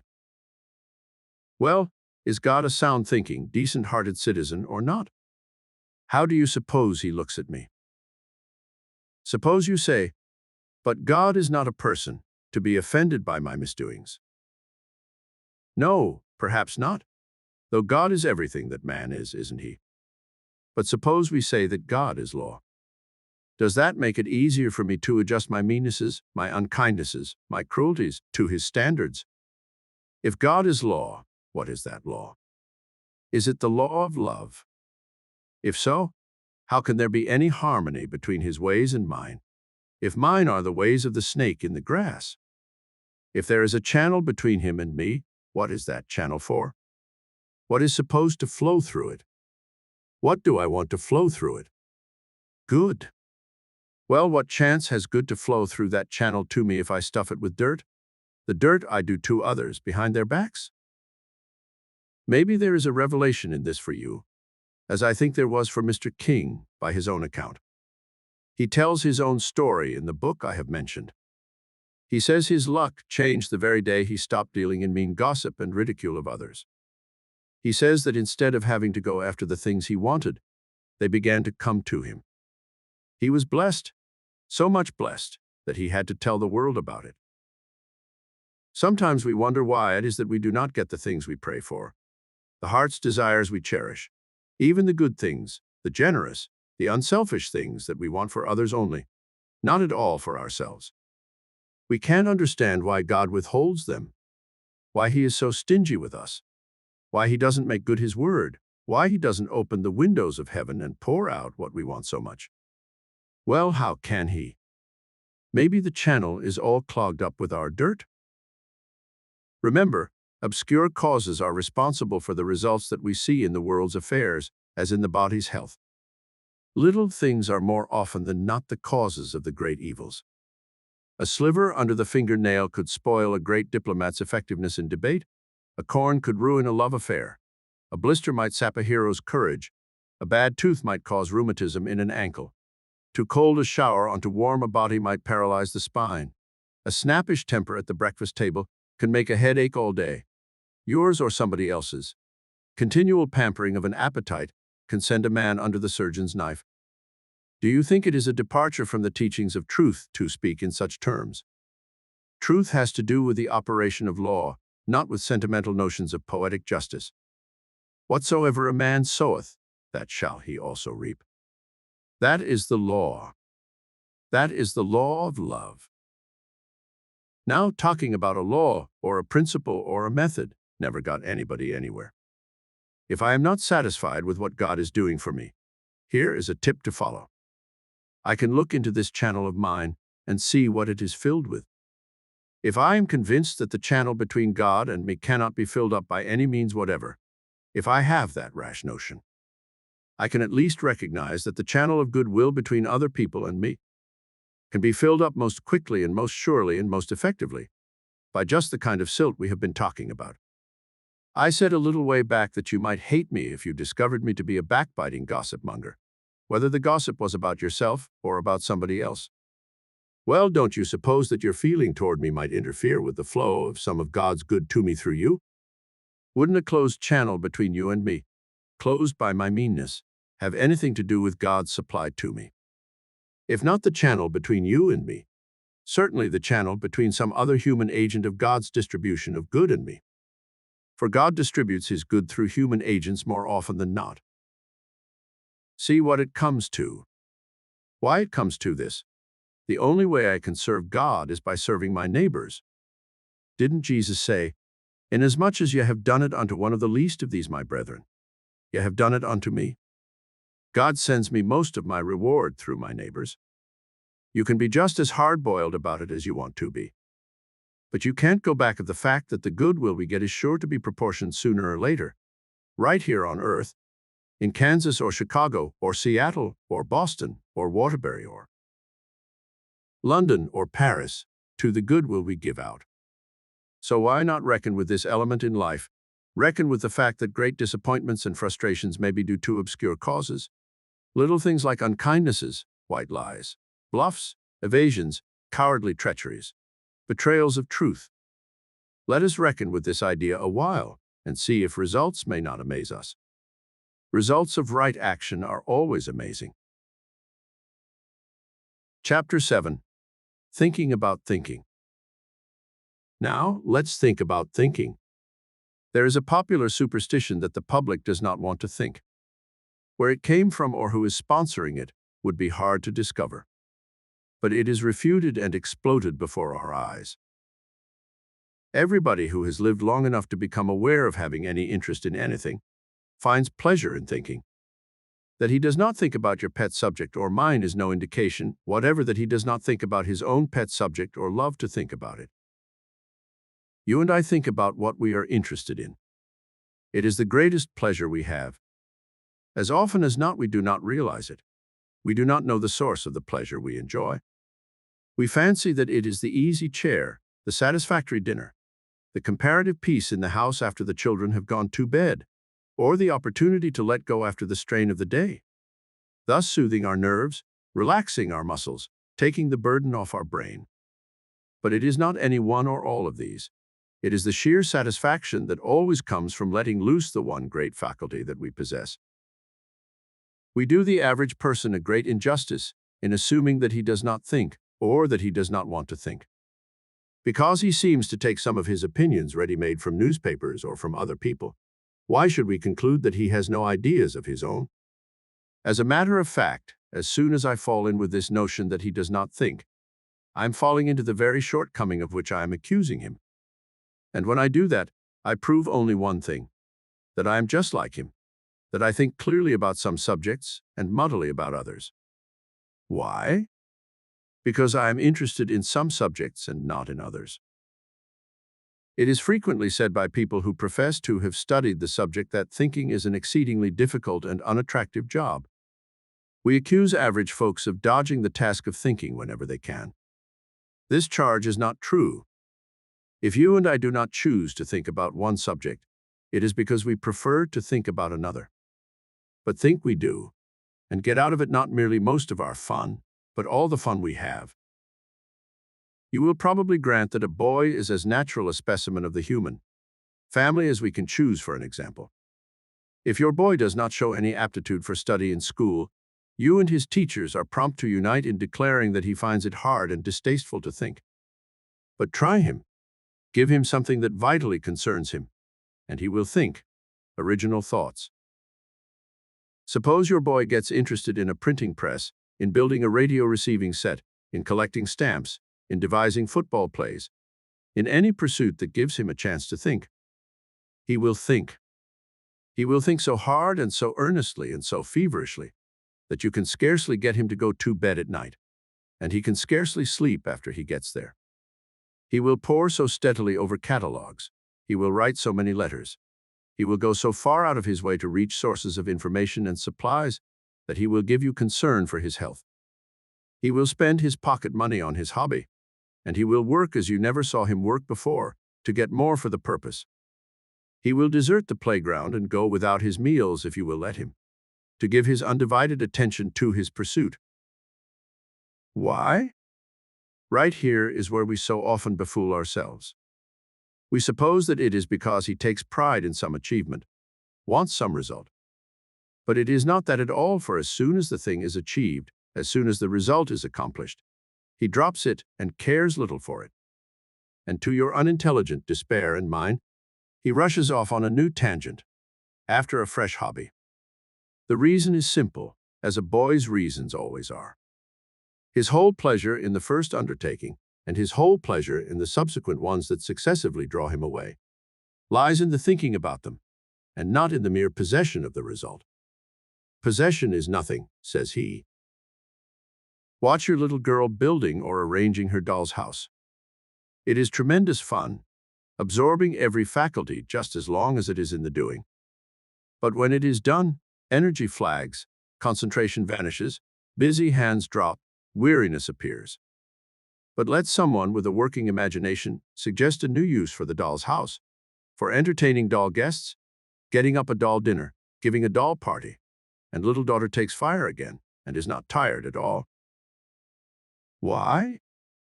Because all the fun was and is in the constructive thinking and not in the results. A past joy is of no more consequence than a past trouble. Retrospect is first cousin to stagnation, a saying worth thinking about. All this has been said before? Certainly.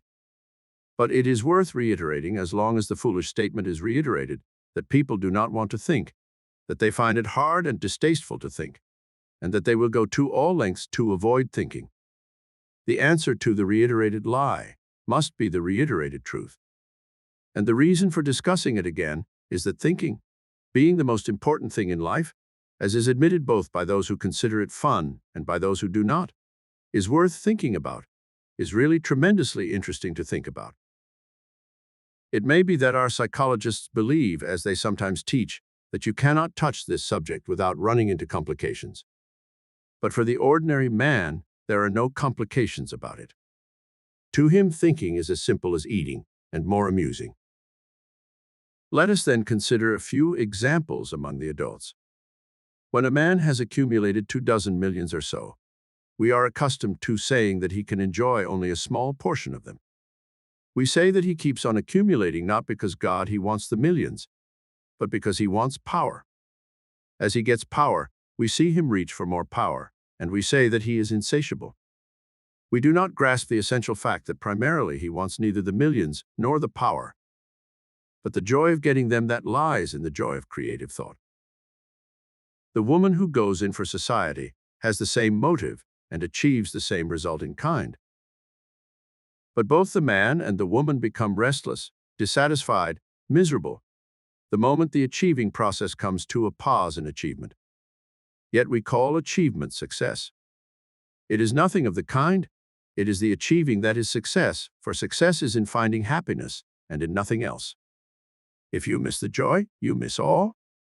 All achieving and all its fun lie in the thoughts that precede and accompany it. Football is an interesting sport, especially to the players. But almost the moment a game is won, it ceases to be interesting. If this were not so, the victories of last year would be more interesting than the defeats of this. And they are not. If Yale loses to Harvard today, all details of the game are first-page stuff in New Haven, Yale's home, as well as in Harvard's home, Cambridge. Nobody would think of filling a first page there with details of last year's victory.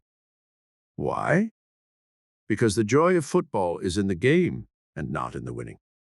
If this were not true, it would be more fun to have a team of supermen who could defeat any rival in existence without effort than to have a rival worthy in brawn and brain. Can you conceive anything duller in the world of sport than watching a game in which a super team is playing? Such elimination of competition would kill sport. As a bald proposition, this is sometimes hard to see, but you have only to look carefully again at your own experience. That the pleasure in anything is in the process of doing it, and not in the thing when it is done, is as true as that the pleasure in riding continues only while the vehicle is moving. Men who think otherwise retire from active life when they suppose they have done the thing they wanted to do, and have only to enjoy the wealth and the leisure they have earned. They become utterly wretched. They become nuisances to themselves and to everybody else. They develop diseases, if they do not get something else absorbing to think about. Without a vital interest, wealth and leisure will ruin any man. Why? Because thinking is not only all the fun there is in life, it is all we live for, all of us. Few things are more pitiable than the man who tries to get perpetual and satisfying joy out of past performances, even past triumphs. Men do not begin to live on reminiscences because they are growing old. They grow old because they begin to live on reminiscences. Give a man a topic about which to think, and he will not grow prematurely old. Often we mistake the thing that makes us happy. But is it ever far to seek? Isn't it always in the busy business of the mind? Can you imagine a heaven where there is no constructive thinking to do? Can you imagine a state where constructive thinking can go swimmingly on that will not be heaven? Many years ago, a boy lived in a little oriental town. He grew up working at a common trade. He never made much money. He never held an office. He wrote no book, and he invented no machine.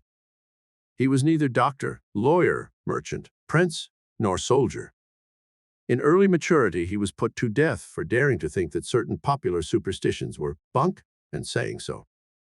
Yet it was he who put his hometown on the map in letters so big that it is known the world over. As for his name, you would hesitate to put that of any other human being beside it, as its equal in luster, and other persons have been writing books about him ever since. And all because he made the discovery that the happiness and welfare of a man lie in his thinking. The moment his thesis is stated as he stated it, it won't be necessary to mention his name or that of his town. He said, "The kingdom of God is within you." The kingdom of God, to most people who haven't been there, doubtless means, theoretically, that vague heaven of the future, the place where all happiness awaits us. But the very reason why we do not nowadays put people to death for thinking is that we are learning that he was right. Yet we say that people do not like to think. One way of saying it is to assert that they want only to be amused. Theatrical producers make a slogan of the phrase, "Give the public what it wants," and then try to eliminate from plays all material for audiences to think about. Motion pictures have been made upon the theory that they are necessarily for the lowbrow, because the lowbrow predominates numerically in the world. The notion is that the lowbrow is one who does not think. But if we adopt that definition, there is no such thing as a lowbrow. You disagree with this statement, and you find pleasure in disagreeing, then it is because the assertion stirs you to think. It is not in the disagreement that you find pleasure, no, nor in your feeling of superiority to the propounder of the thesis. It is just because you are proving the thesis itself by getting fun out of thinking. We have discussed together the popular superstition that thinking is hard work. The person who thinks so simply finds that the activity that does not tempt his eager thought is drudgery. Who is a bore? One who stirs in us no impulse to think. Why do we tire of reiteration? Because in it thought becomes static. Why do we rebel against creeds? Because they are simply the dead, finished results of yesterday's thinking, finalities in themselves, and have little to offer for today's fresh thought. Who is a dead man? One in whom thought has ceased, whether he is on his feet or under the sod. Who is a live man? One whose thoughts are afire. Who is the happy man? He who thinks. Why came the crossword puzzle? It is not an entertainment for the moron alone. Its fascination tempted the man and woman of brains. It stimulated thinking. Rudimentary, perhaps, but all growing things begin that way. Why did bridge live and mahjong die? Why does Henry Ford say with undoubted sincerity that it would be fun to begin life over again? Why did Steinmetz hide himself away from fame and fortune in his laboratory? And why did Edison refuse to allow his hearing to be restored? All for the same reason. Because it is fun to think. More fun to think than not to think.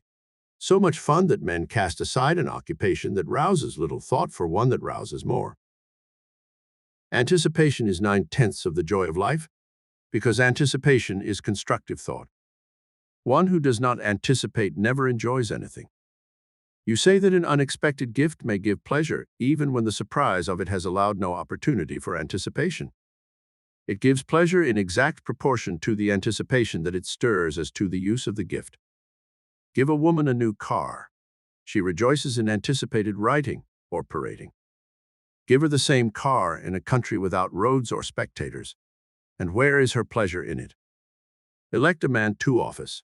His satisfaction lies in his expectation of using it. Does applause please you and me? Only as it stirs us to build up in thought a further achievement. And he who learns that all joy lies in achieving through thinking becomes indifferent to applause, yes, and to censure. Have I a mind? I have not, my mind has me. Indeed, I am my mind. I am nothing else. Everything else I think I am is just that, merely what I think I am. Everything outside me is to me what I think it is. You know this. I am merely reminding you of it. If I have no thoughts about a thing, it does not exist for me. By deliberately cultivating constructive thoughts about an idea, I bring that idea into concrete existence. Bringing things into existence is the chief end of man, and whether he thinks so or not, whether he believes it or not, he is forever creating in his thoughts. It is not merely man's business to create. It is his nature. It is his mission. It is his pastime. He can't help creating. Do we create evils? Certainly, all the evils there are, just by thinking evil. Do we create good? Assuredly, simply by thinking good. All thought is constructive. There is nothing either good or bad, but thinking makes it so. We construct destruction when we think destruction. We create war by thinking about it. We create what we do not like by thinking about what we do not like. Sickness, trouble, poverty. If you do not believe these statements, you cannot think long about them.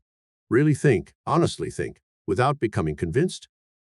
Do we create happiness and health and wealth by thinking about them? Of course, by straight thinking. But what is straight thinking? Another name for intellectual honesty. What is intellectual honesty?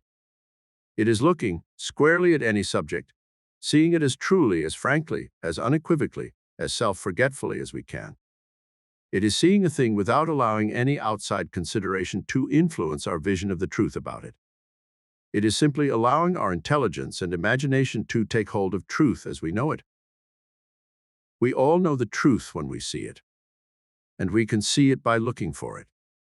The ability to see it is a divine gift, or a natural endowment if you prefer the term. The truth for me about any given subject may be that I do not know the subject, but I know the truth. If I start there and think honestly about that subject, I shall soon see some of the truth about it. If I think about it long enough and steadily enough and single-heartedly enough, I shall learn much truth about it. I may find it expedient to turn to outside sources for shortcuts in my process, to learn what other men have thought about it. But if I am thinking truly, I accept only those thoughts of other thinkers that measure up to my standard of the truth. No authority for me unless his thoughts do measure up. Genius is clear vision of truth, nothing more nor less. Masterpieces are the visible and tangible expressions of great visions of truth.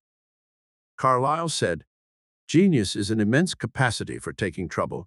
There is also a popular saying that genius is hard work. But genius is neither. It is only in the expression of genius in words or in works that infinite pains are requisite. Say infinite care, rather. The vision itself, if it is clear enough to rank as genius, will force one to infinite care in its perfect expression. But sheer genius forces the very form of the expression. And what appears to onlookers to be the hard work involved in expression is sheer joy to the expresser. Why? Because real thinking is sheer joy. Because right thinking is living in the kingdom of God.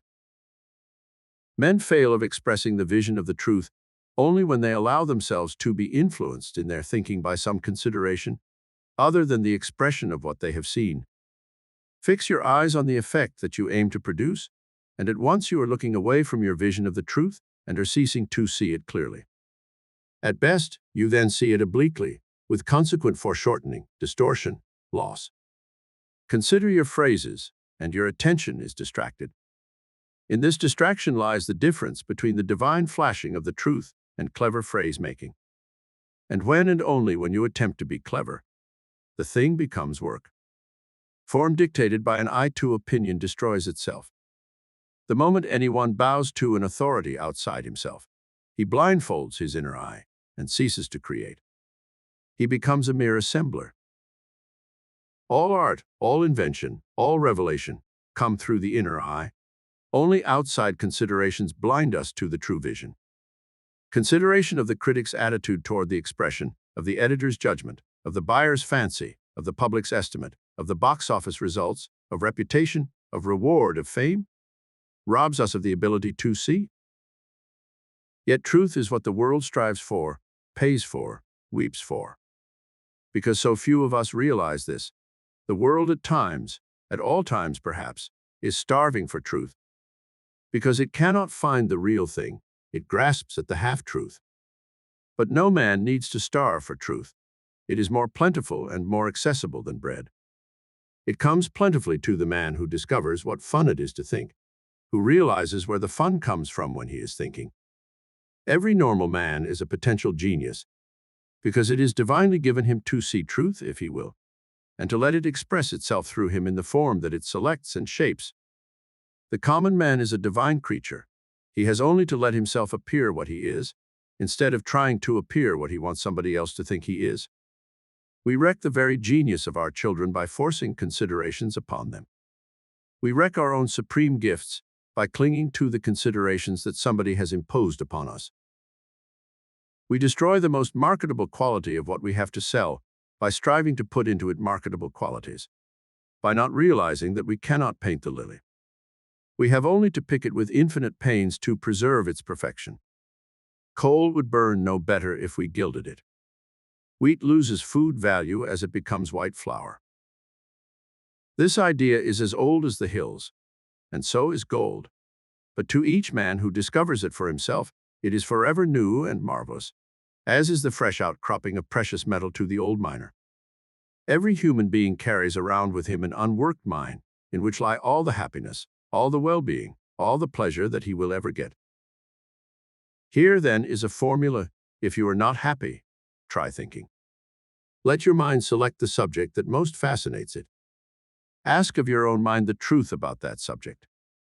The greatest question that the human mind ever formed is why. Insist on having the truth. Dodging an issue is blinding the inner eye and spoiling the vision. Put every preconceived opinion about your subject to the acid test of this inner assay. Submit authority, your own and that of others, to the searchlight of your own utterly honest analysis. Remember that it is no part of your job to put in his place somebody who disagrees with you. Pitch sophistry on the scrap heap. Ask yourself the whys of the thing. Face every question that arises out of it. Dig up every doubt about it and answer it squarely. Turn up its pleasant and its unpleasant aspects, its flattering and its unflattering elements. Look through it and around it. If you find inconsistencies with your first conclusions, recognize that one or other of your conclusions is necessarily wrong, for there are no inconsistencies between truths, and all differences can be reconciled. Because truth is one indivisible, whole, omnipresent, omnipotent. Truth is God. What will happen to you? I think you will discover that you are having more fun than you can find in any other pursuit. You will find that you cannot let thinking alone. You will see that other men are constructed the same way. You will understand them better. But what is more, you'll be a man, my son, as Kipling says. You will find yourself. You will find independence. You will find your own relation to men and things. You will find your own wisdom, which the Creator meant you to have. You will find your own taste. You will find your own bent. You will find health. You will find what you have to sell that the world wants. You will find your own religion. You will not find all the truth about the subject that you started with, because all the truth about anything leads invariably to infinity. But you will find your job for eternity. You will find enough to transform your life. It matters not what you start thinking about: philanthropy, glass-blowing, locomotives, highway robbery, ship biscuit, life insurance, or fish bait. The spirit of truth will lead you into more truth, and finding truth is fun, the only fun there is, and it is the high road to anything else you want, if you want anything else. Do you think this is a simple treatment of a tremendous theme, simple to the verge of rashness? Precisely so. Truth is a simple thing for simple minds. The skeptical world, at every fresh presentation of truth, itself always puts its sneering slur in just those words, thereby proving exactly the main contention herein offered. Finding truth by thinking is the natural, instinctive amusement of truly simple minds. Simplicity is the essence of the only terms on which truth will be had. Know what you mean, and you'll be great, Barry says. And the simple mind, seeing the simple truth and simply expressing it, thereby becomes great. And the whole of this or any other statement is only true for you or me insofar as it measures up to our standard. It is not what authority says is true, but truth that is the only authority. I would rather be right than be president. Why? It is more fun, and incidentally the road to the presidency of anything. Chapter 8, Ideas in Trust. There is a remarkable little book called Finding Youth by Gertrude Nelson Andrews that tells the story of a man who lost his position when he was 60 years of age, after a lifetime of faithful service to others. In despair, he did not know which way to turn to make a living for himself and his beloved wife. In his own trade, printing, no place was open for him, and he knew no other trade. One and the shame of failure stared him in the face. But through the chain of circumstances that makes up the body of the story, he found in himself a creative faculty, which he began to use. He found that by giving attention to this creative urge, he could reconstruct his work and his life. He found that by giving heed to its suggestions and dictates, he could reconstruct his youth. And he did. He built a new career for himself, and happiness and prosperity. The author tells me this story is not fact but fiction. It doesn't matter, for whichever it is true. Man does have a creative faculty in him that will reconstruct his work and his career and his youth if he will pay attention to it and obey it. Every woman has creative ability that she could use if she would to remake her home, her family relations, her domestic happiness, her outside career. The trouble is that we do not usually trust this inner urge to create. We haven't any confidence in our own ideas because they are our own. Maybe you think this is not true in your case, but stop and review some of your experiences. Don't you often look at some device or plan or fabrication that somebody else has made and see a better way of doing it? Don't you sometimes know there is a better way? And aren't you sure it could be worked out if more time were given to it? Don't you frequently believe you could build a house, run a school, launch a business, sail a boat, play bridge, raise radishes, anything whatever that happens to interest you, better than somebody else you see doing it if you only had time to gain the requisite fundamental information with which to equip your creative impulses? And haven't you had the experience of thinking of what seemed momentarily a good idea, then discarding it because it was your own, and so couldn't be worth much, and soon after finding that somebody else had conceived the self-same idea, used it, put it over successfully, and reaped the profits and the credit that might have been yours? And how cheap you felt when all you could say to yourself was, "I thought of that first. Why didn't I do it?" I know a man who had the idea for the internal combustion engine, gasoline engine, long before it was put on the market, but who never got round to working it out till somebody else beat him to it. I knew the boy who invented the first fly swatter made of wire screen with a handle, and who made a few and sold them in the local hardware store in the town where he lived, and then let the device slip away from him because he did not value his own idea. And later, you know what happened. Another man or men took the same idea and made a fortune out of it. You know, it would be a good thing for every one of us about once a year at least to read over Russell Conwell's famous lecture, Acres of Diamonds, and Emerson's essay, Self-Reliance. Have you ever read them?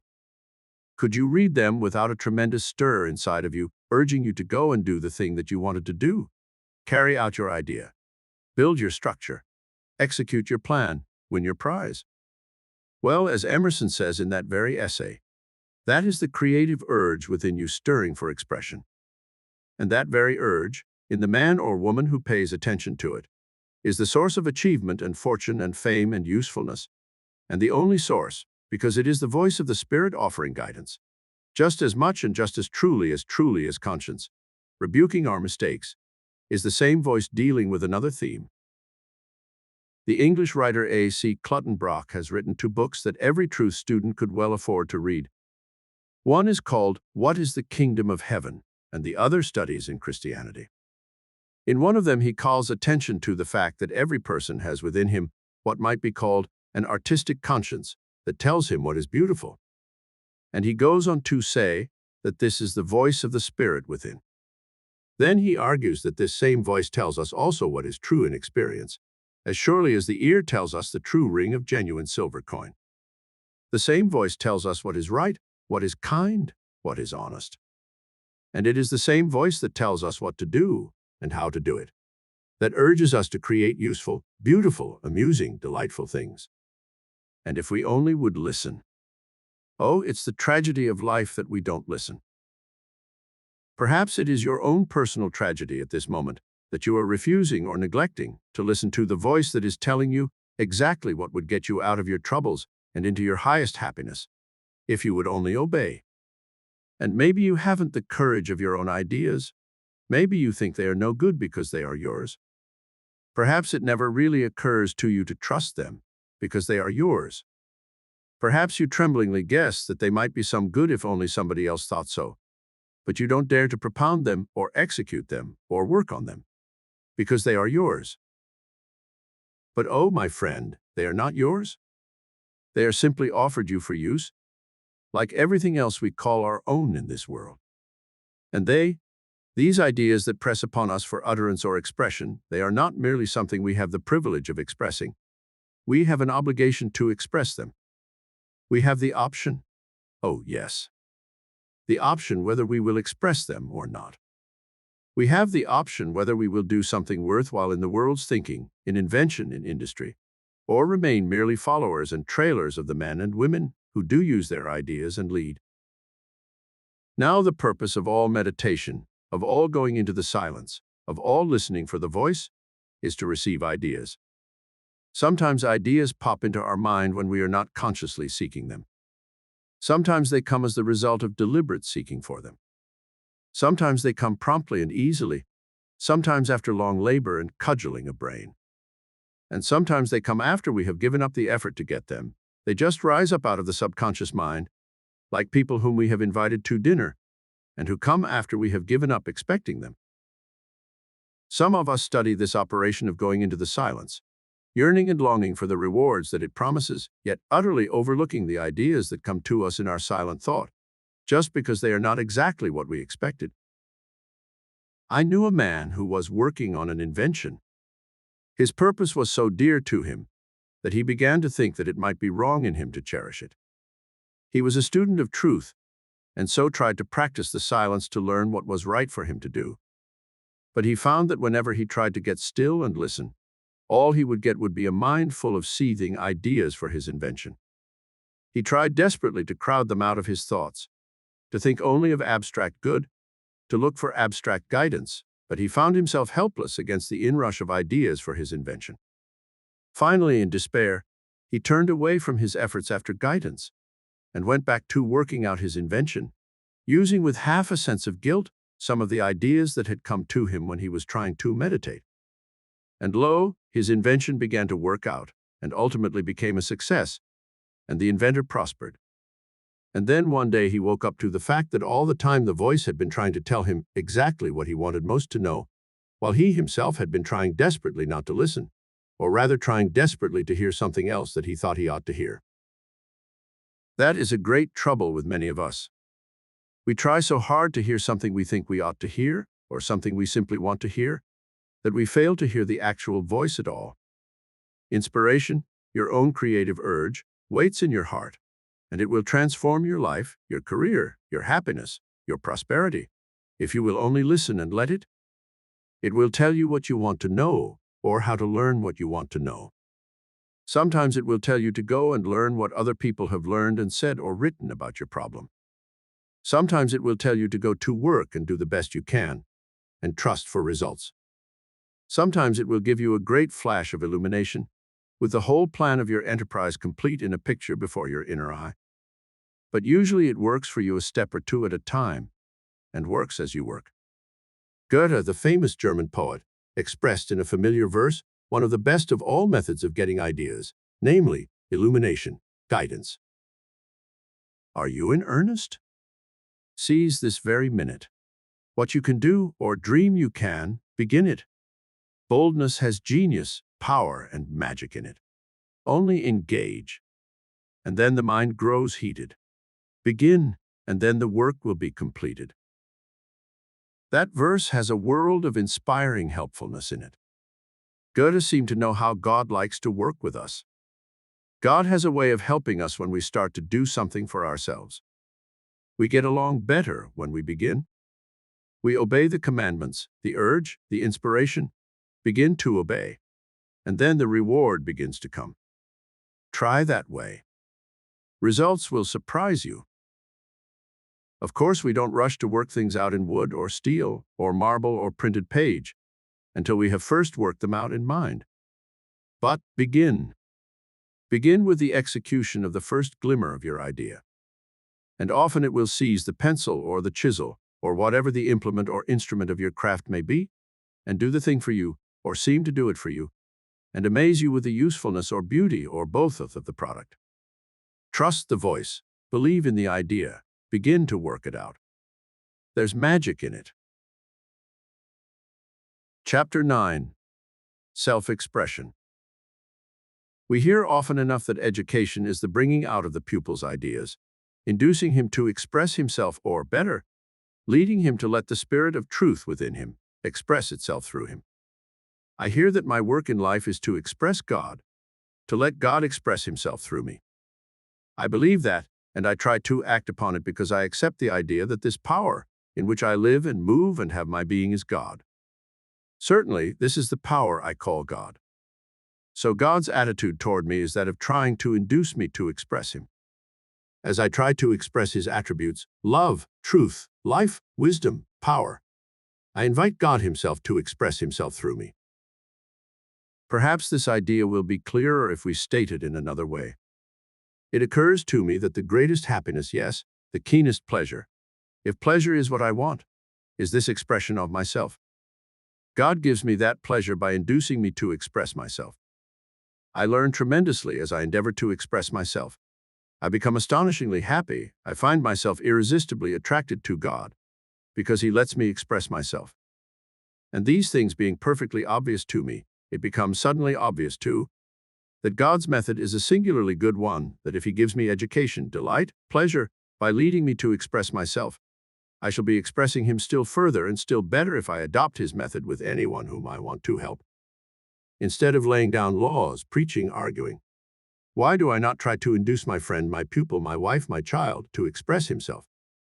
Why not try to help him bring out his own ideas and make them appear to him to be his own discovery, his very own? As a matter of fact, they must be of his own thinking, if they are ever to be his at all. I can only induce him to work the mind that is in his own heart, and to find the treasure that already belongs to him. How intensely practical is this method in everyday affairs? It is said that the way to become popular is to become a good listener. What is a good listener? A good listener is one who induces another to express himself. Is he not? The road to popularity. Not a high goal, you say, popularity. Why not? To be truly popular is to be loved.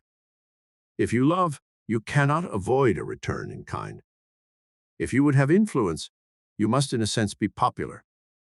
So this method of God's is a road to popularity with my friend, with my wife, and with my child, with my pupil, with my boss, with my customer, with myself. A chance for self-expression is the chief delight of man's existence, and every one of us recognizes that fact in one way or another. We yearn to express ourselves, and we insist on expressing ourselves in various ways, from the low forms of garrulity, strutting, and posing, to the high forms of uttering great truths in science, in art, and in other ways.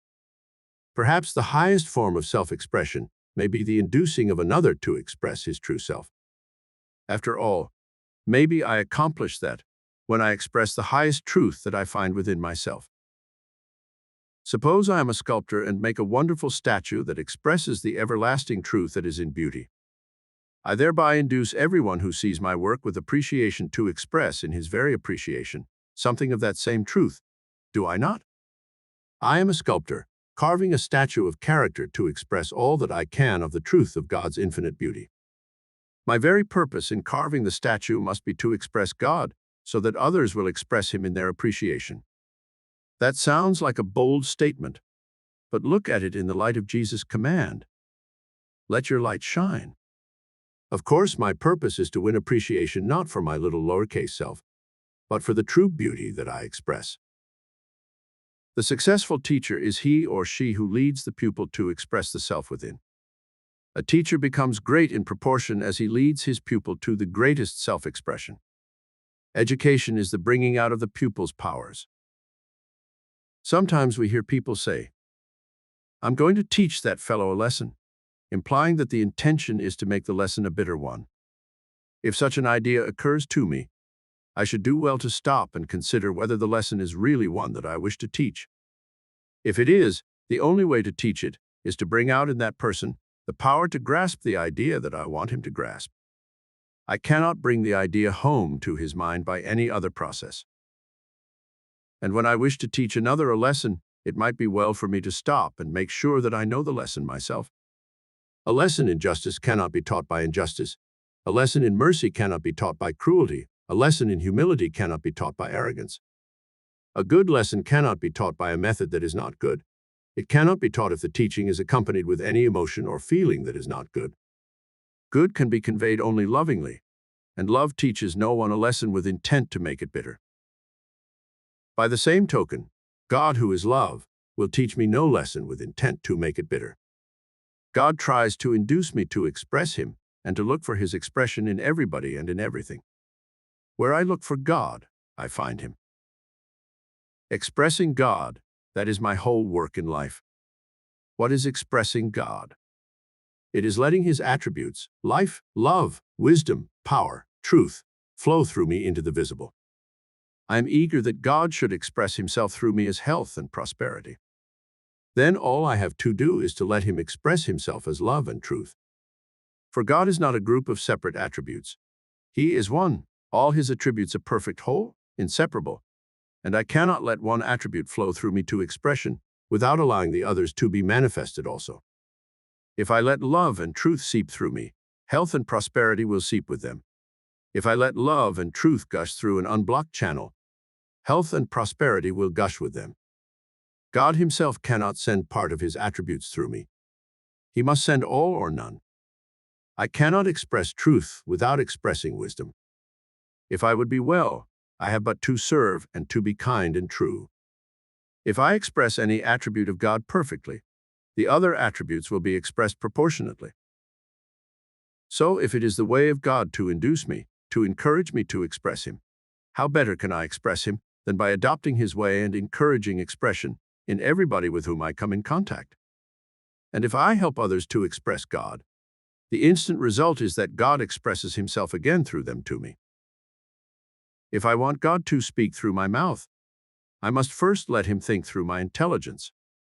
If I will let him, God will speak for me, think for me, decide for me, act for me, pray for me. The only real speaking, thinking, deciding, living, praying is God's, because the only life, love, wisdom, power in me to do any of these things is God in me. Let him. Why, all I have to do is to look inside instead of outside for everything. It is men's feeling that supply is uncertain that makes them grasping. A sense of God's abundant provision of everything needed for each one of his creatures, and a realization that all his creatures' interests are common interests, makes grasping not only unnecessary, but clearly absurd. The path to all my good is through recognition of the omnipresence of God, the good. If I fail to see good everywhere in everything all the time, I shall certainly not realize good in all my affairs. Good, God, only is for me where I recognize it, or him. We have talked about expression. It has often been said that we know God only by expressing him. How true this is no one can realize till he begins trying to express God consciously. Of course, I express God unconsciously continually, because in him we live and move and have our being. But consciously expressing him in one way leads me to a consciousness of his expression through me in other ways. If I consciously express love, I become aware that love is wisdom, and that I am expressing wisdom when I express love. Presently, I come to see that by expressing love and wisdom, I find power. And suddenly I become conscious that the expression of love, wisdom, and power is the expression of life. I see that these so-called attributes of God are inseparable, even if I do not see that they are synonymous.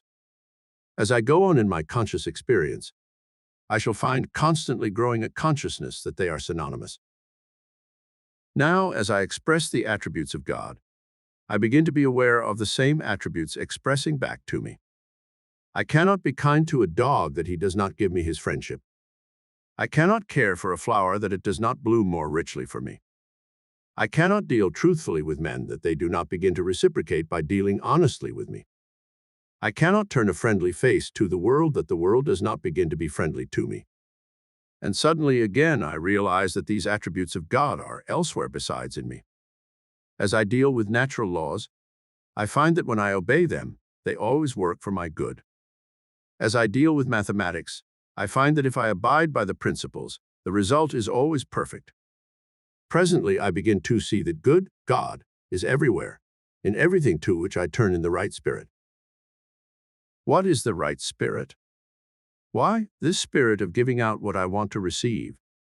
Expressing the divine attributes to the glory of God. Every experience in life sooner or later is resolved into terms through which this principle becomes visible as its basis. So, when I reach this point, I find that if I want to realize the omnipresence of God, the realization that is my salvation and my heaven, I have only to make God omnipresent in everything I give out, everything I do, say, think. That will prove God's omnipresence to me immediately. Stated in another way, it sounds startling. I have something to do with making God omnipresent. God cannot be omnipresent without me. I have everything to do with making God omnipresent for me. What? You exclaim. Do you control God?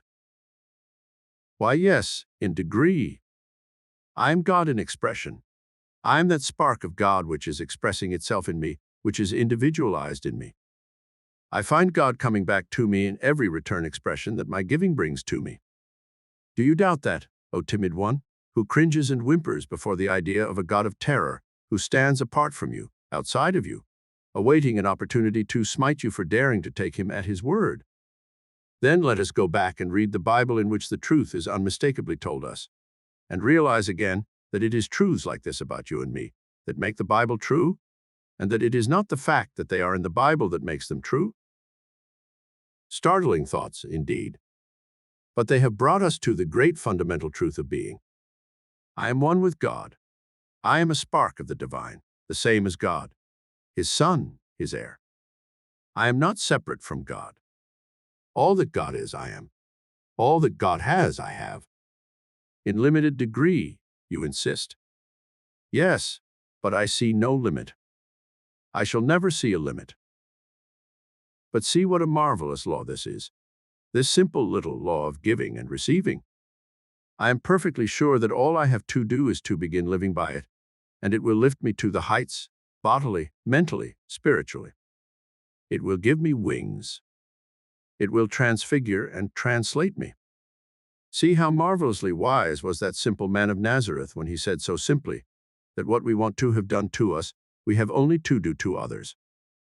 That was no moral epigram. It was a statement of law. How our realization of the wondrous beauties of the law of life, of the universe, expands as we come into this understanding. This is heaven. Heaven is where God is. Who is God? God is intelligence, truth, life, love. Wherever we find God, good is heaven. When I find God everywhere, heaven is everywhere, for me. But one of the little understood phases of truth is that if I persist in finding God, good, in things nearest me, I shall begin to see him in widening circles. It's like starting a fire in the grass, here at my feet. It will spread and grow with ever-increasing speed and power and light. Sometimes people who do not see this vision call people who do see it fanatics. I have done so. But a fanatic is one who grows enthusiastic over something he sees, that is, as he is observed from the standpoint of one who does not see.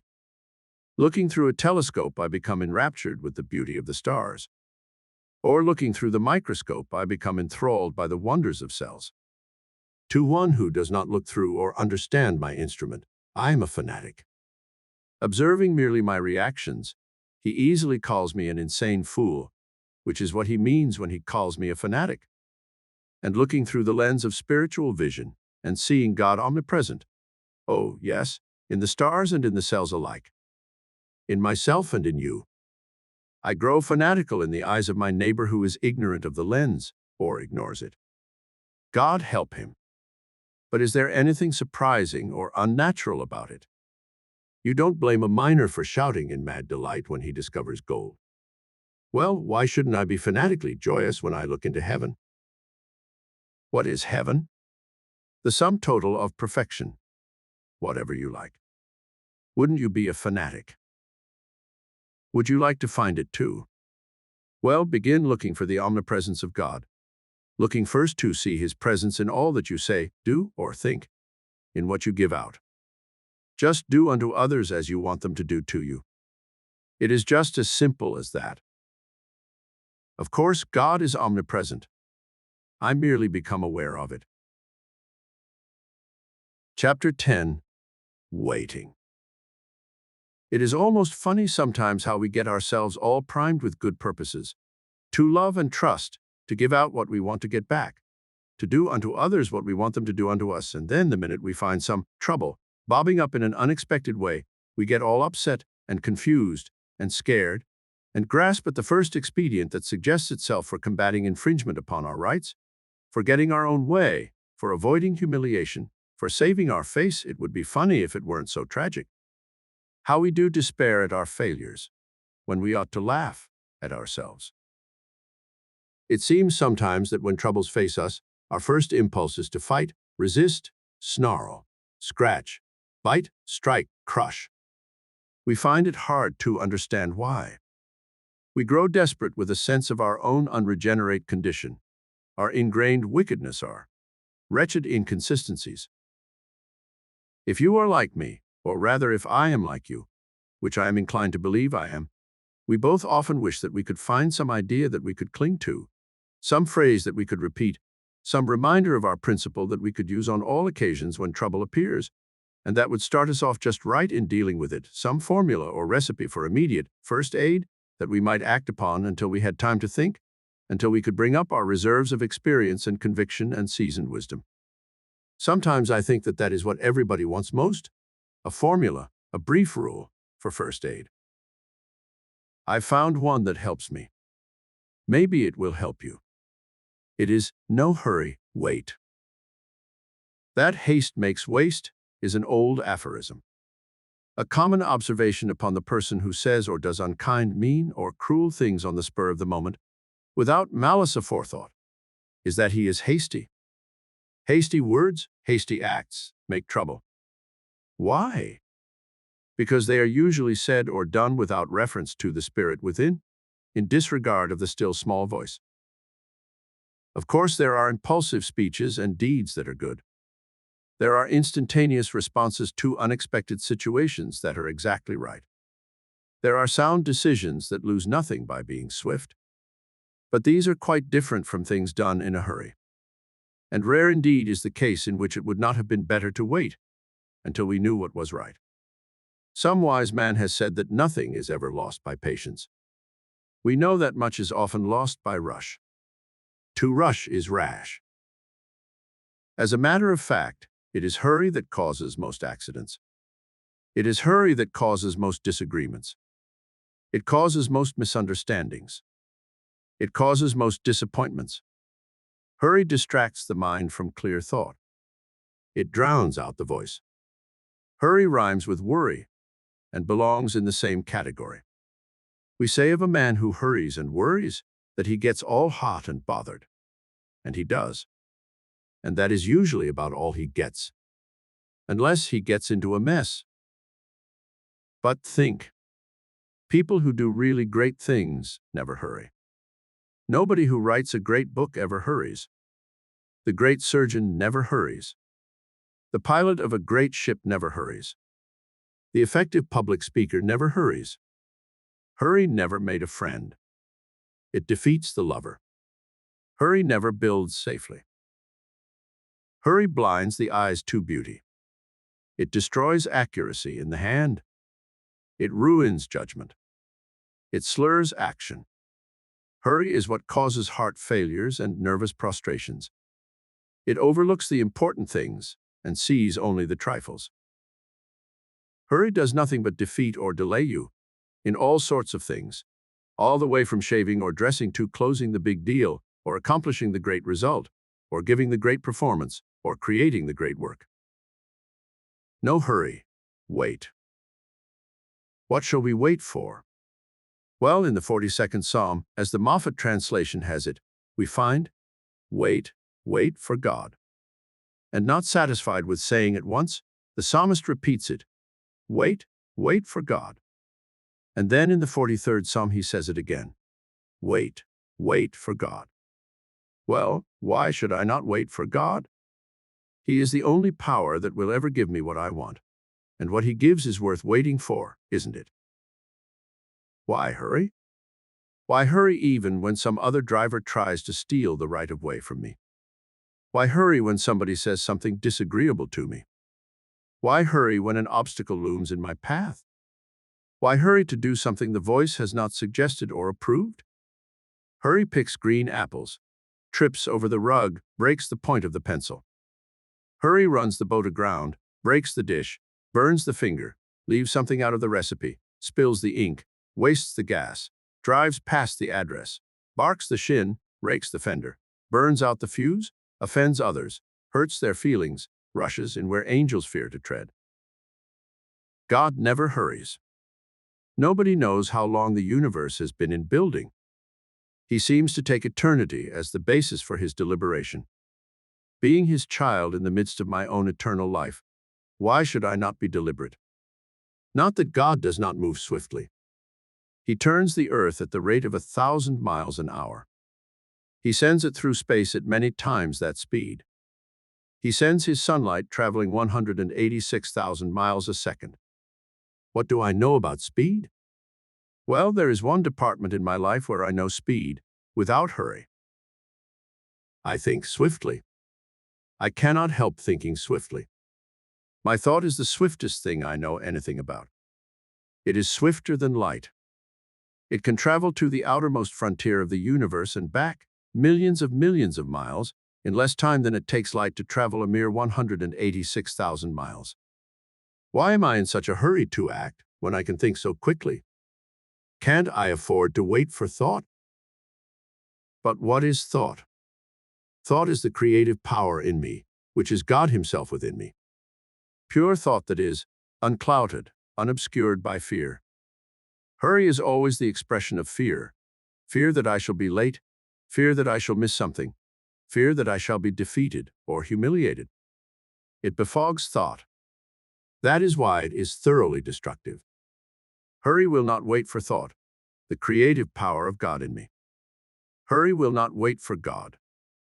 It is afraid God will be too slow in taking care of my interests, in defending me, in saving me from danger or from shame.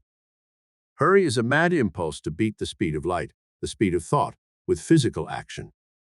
Hurrying might be compared then to trying to pull the limited with a tortoise, like trying to deliver the radio message in a wheelbarrow. Hurry is the slowest way of doing anything. It is the worst way in the world to deal with emergency, which is another name for what we commonly call trouble. To hurry is to blindfold the eyes to vision and stop the ears to the voice. To wait is to listen, to think. But you can think millions of miles across the world and back, and around and back, and across the universe and back, and straight through to God, all in the time it takes you to step on the accelerator, or utter the curse, or strike the blow. Which is better? Why not step on the brake, shut the lips, withhold the hand? But somebody has said, he who hesitates is lost. And somebody else avers that opportunity knocks but once. Lies, both of them. He who hesitates, in the sense of waiting for God, is wise. Opportunity knocks continually, forever. He who hesitates to wait for God is lost. Opportunity to hear the voice is opportunity. Hurry is delay, always serious, sometimes terrible. To wait is to appeal to speed, to the speediest thing we know, creative thought, God. Just think how God waits, for you and for me. Chapter 11. Holy or Human. You try so hard to be holy that you forget to be human. That criticism was leveled at one of the most sincere church workers I know the other day. I winced for him, because perhaps the same thing might be said to so many of us by some of our critics, if they were frank with us. I got to thinking about it in the night. Do I have to be holy or human? Is it inhuman to be holy, or is it superhuman? I believe it is neither. Humbly, I believe the effort to be holy is the highest and best I can make, and certainly I am not very successful at it if I make the very people I want to help think that I am less than human. Holy means whole. That's the original Anglo-Saxon of it. It is from the old word hal, long a, which according to our way of saying it now would be hail. To be holy is to be hale, and surely there can be nothing less or more than human about that. I think sometimes that some of us build barriers between ourselves and others around us by being too sober and somber and grave and solemn about our chief concern, which is living a life. I know a splendid man, a minister of the gospel, who preaches some of the best sermons I have listened to for years, but who solemnly shakes his head over us almost the whole time that he is presenting his message. It is as though he either thought that we are a hopelessly bad lot, or is fearfully impressed with the awful prospect of life and death and eternity, or thinks it's going to be a narrow squeak for the human race to climb out of its present slough of despond. It makes no difference whether his sermon is a warning of wrath to come, or a joyous promise of peace on earth and goodwill to men, he solemnly shakes his head. Sometimes it is laughable, sometimes it is almost unendurable even to those who are predisposed to like everything this fine man says. I know it drives good people out of the pews. I confess that it has been a strong influence to keep me out of church on some Sabbath mornings. And I wonder, do I get solemn like that over my references to religion, to my relations with my Creator, to my prospects of future life, or to present work? If so, why? To be holy means to be whole, and to be whole means to be sound. I do not believe it is sound to be solemn over anything in our faith. I believe in a God who cares about me, who guides me, who provides for me, for my present and for my future. Why should I be solemn about that? I believe in a God who overcomes evil with good, and who will ultimately overcome all evil with good. Why should I be solemn over that? I do not like depressions, and I do not like rackets, and I do not like liquor, and I do not like ruthless financing. There are ever so many things that I do not like, but I am told that all things work together for good to them that love God. I see no reason for getting gloomy about that. I notice that when the saintly man or woman, or let us say the pious one, is presented on the stage or the screen, usually there is a strong tendency to caricature his or her solemnity. Why is it?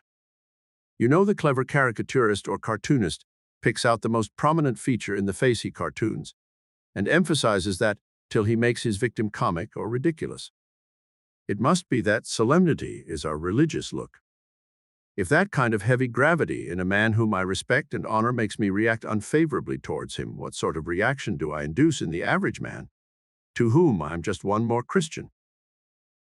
Of course, the stage and the movies are frequently unfair to us, but no comment they make upon us could stick if the feature they cartoon were not prominent in us. If I have any confidence in the faith that I profess, would not a cheerful attitude in the face of troubles be the most convincing thing I could offer to the men and women whom I want to influence? To be sure, a professionally cheerful attitude is about as offensive as gloom, maybe more so. But why shouldn't I be genuinely cheerful? Do I not believe that the promises are to be depended upon? Trust in the Lord and do good, so shalt thou dwell in the land, and verily thou shalt be fed. Delight thyself also in the Lord, and he shall give thee the desires of thine heart. It surely is not human to believe in such things as these, and then be gloomy about our belief. Maybe that's what our critics think. Chapter 12. Shall we be different? The poorest reason in the world for doing anything is that somebody else is doing it. Children have a name for the imitator. They call him a copycat. But isn't it a curious thing that the copycat habit is almost universal among human beings? What? Do I think I am not a slave to it? Don't I wear that monstrosity known as the derby hat when it is in, and don't I laugh at it when it is out? Don't I fence my lawn when my neighbor does, and take the fence away when he raises his? Don't I say the same things about newspapers, relatives, and sunsets that the leaders in my particular club, set, or party say? Don't I rise, sit, sleep, and eat as others do?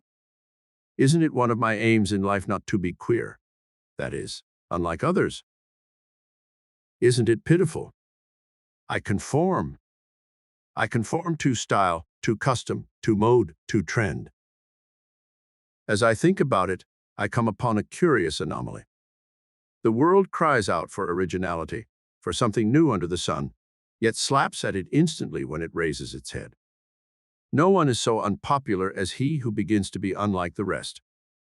But no one receives such rewards as he who persists in it. Strange. All men seem to be in a conspiracy to curb originality, yet all men laud and reward it. And then when the applause begins, they all begin trying to ape the originator. An old song attributed to New York dwellers carried these lines.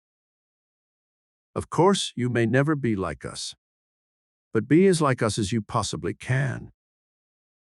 People laughed at it, but they obeyed its behest.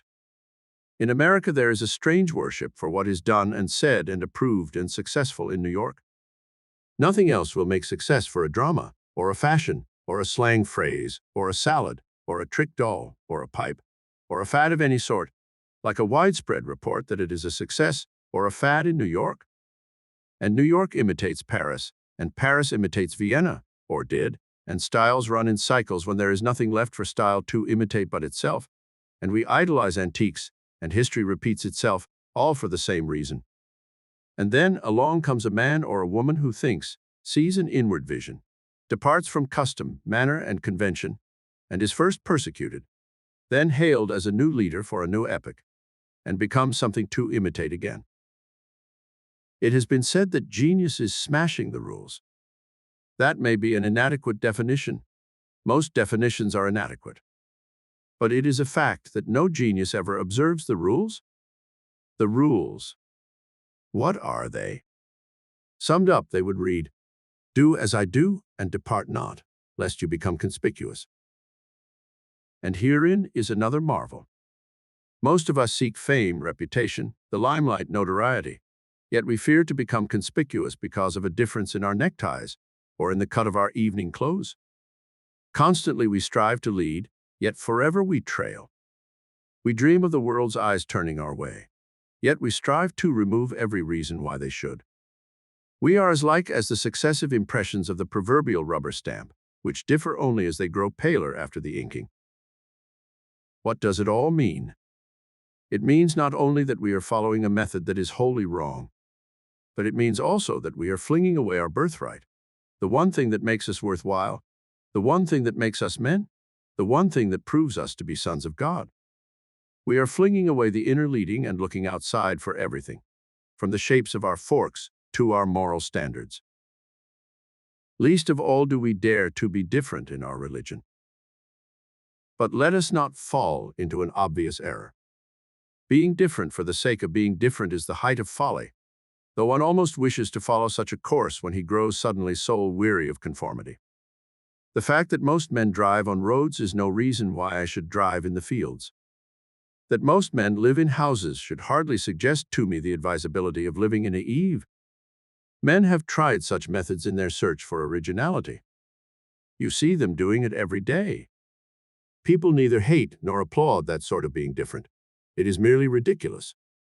But these are the very ones who bring discredit upon the whole idea of being different. Their idiosyncrasies and excesses cause us to shy away from all their ways. However, the conclusion is obvious and inescapable. What other people do should set no standards for me. Therein lies one of the hardest of all lessons to learn. For ye like sheep was no chance expression. Salvation itself lies in being different. But how am I to take thought and be different, without being different for the mere sake of difference? I am between Scylla and Charybdis. How can I escape? There is but one way. I shall escape by turning from a wholly false standard to the true one. I shall find the true standard just where I find everything else that is true, in my own mind, if I will only look there, look steadily, and be willing to see. It is said of Emerson that no matter what subject he started to speak or write upon, it always led presently to the presentation of his one great theme. The same is true of all of us. No matter where we start or which way we work with any given question, if we are honest, it will always lead us to our great theme, consciousness of the omnipresence of God. Do we need argument to convince us that God is everywhere and in everything? No. All we need is to look and see. He is here in this question of conformity compared to originality. And when I begin to see him in the question is settled. No question can exist when I see it clearly. It becomes its own answer. When we all shall have clear vision of God, interrogation points will disappear from our typecases and from our language. So will periods. We shall have no doubts and no finalities. If we still shall need printed signs, the only one that will have significance will be the sign of infinity. It is characteristic of many wild animals that they rarely raise their gaze above the level of their own eyes. To be safe from attack by one of them, a man has only to climb a tree and watch the beast that stalks him pass blindly underneath. Isn't it a curious thing that man, observing and knowing such a thing, doesn't see the object lesson in it? Let us raise our eyes. I raise my gaze above the level of my eyes. And what do I see? Everything worthwhile. Am I a creature of a two-dimensional world that I should see nothing that has height? No, nor do three dimensions bound my vision. I see within. And there is where I find every true standard of life awaiting my discovery. What has what others are doing to do with me?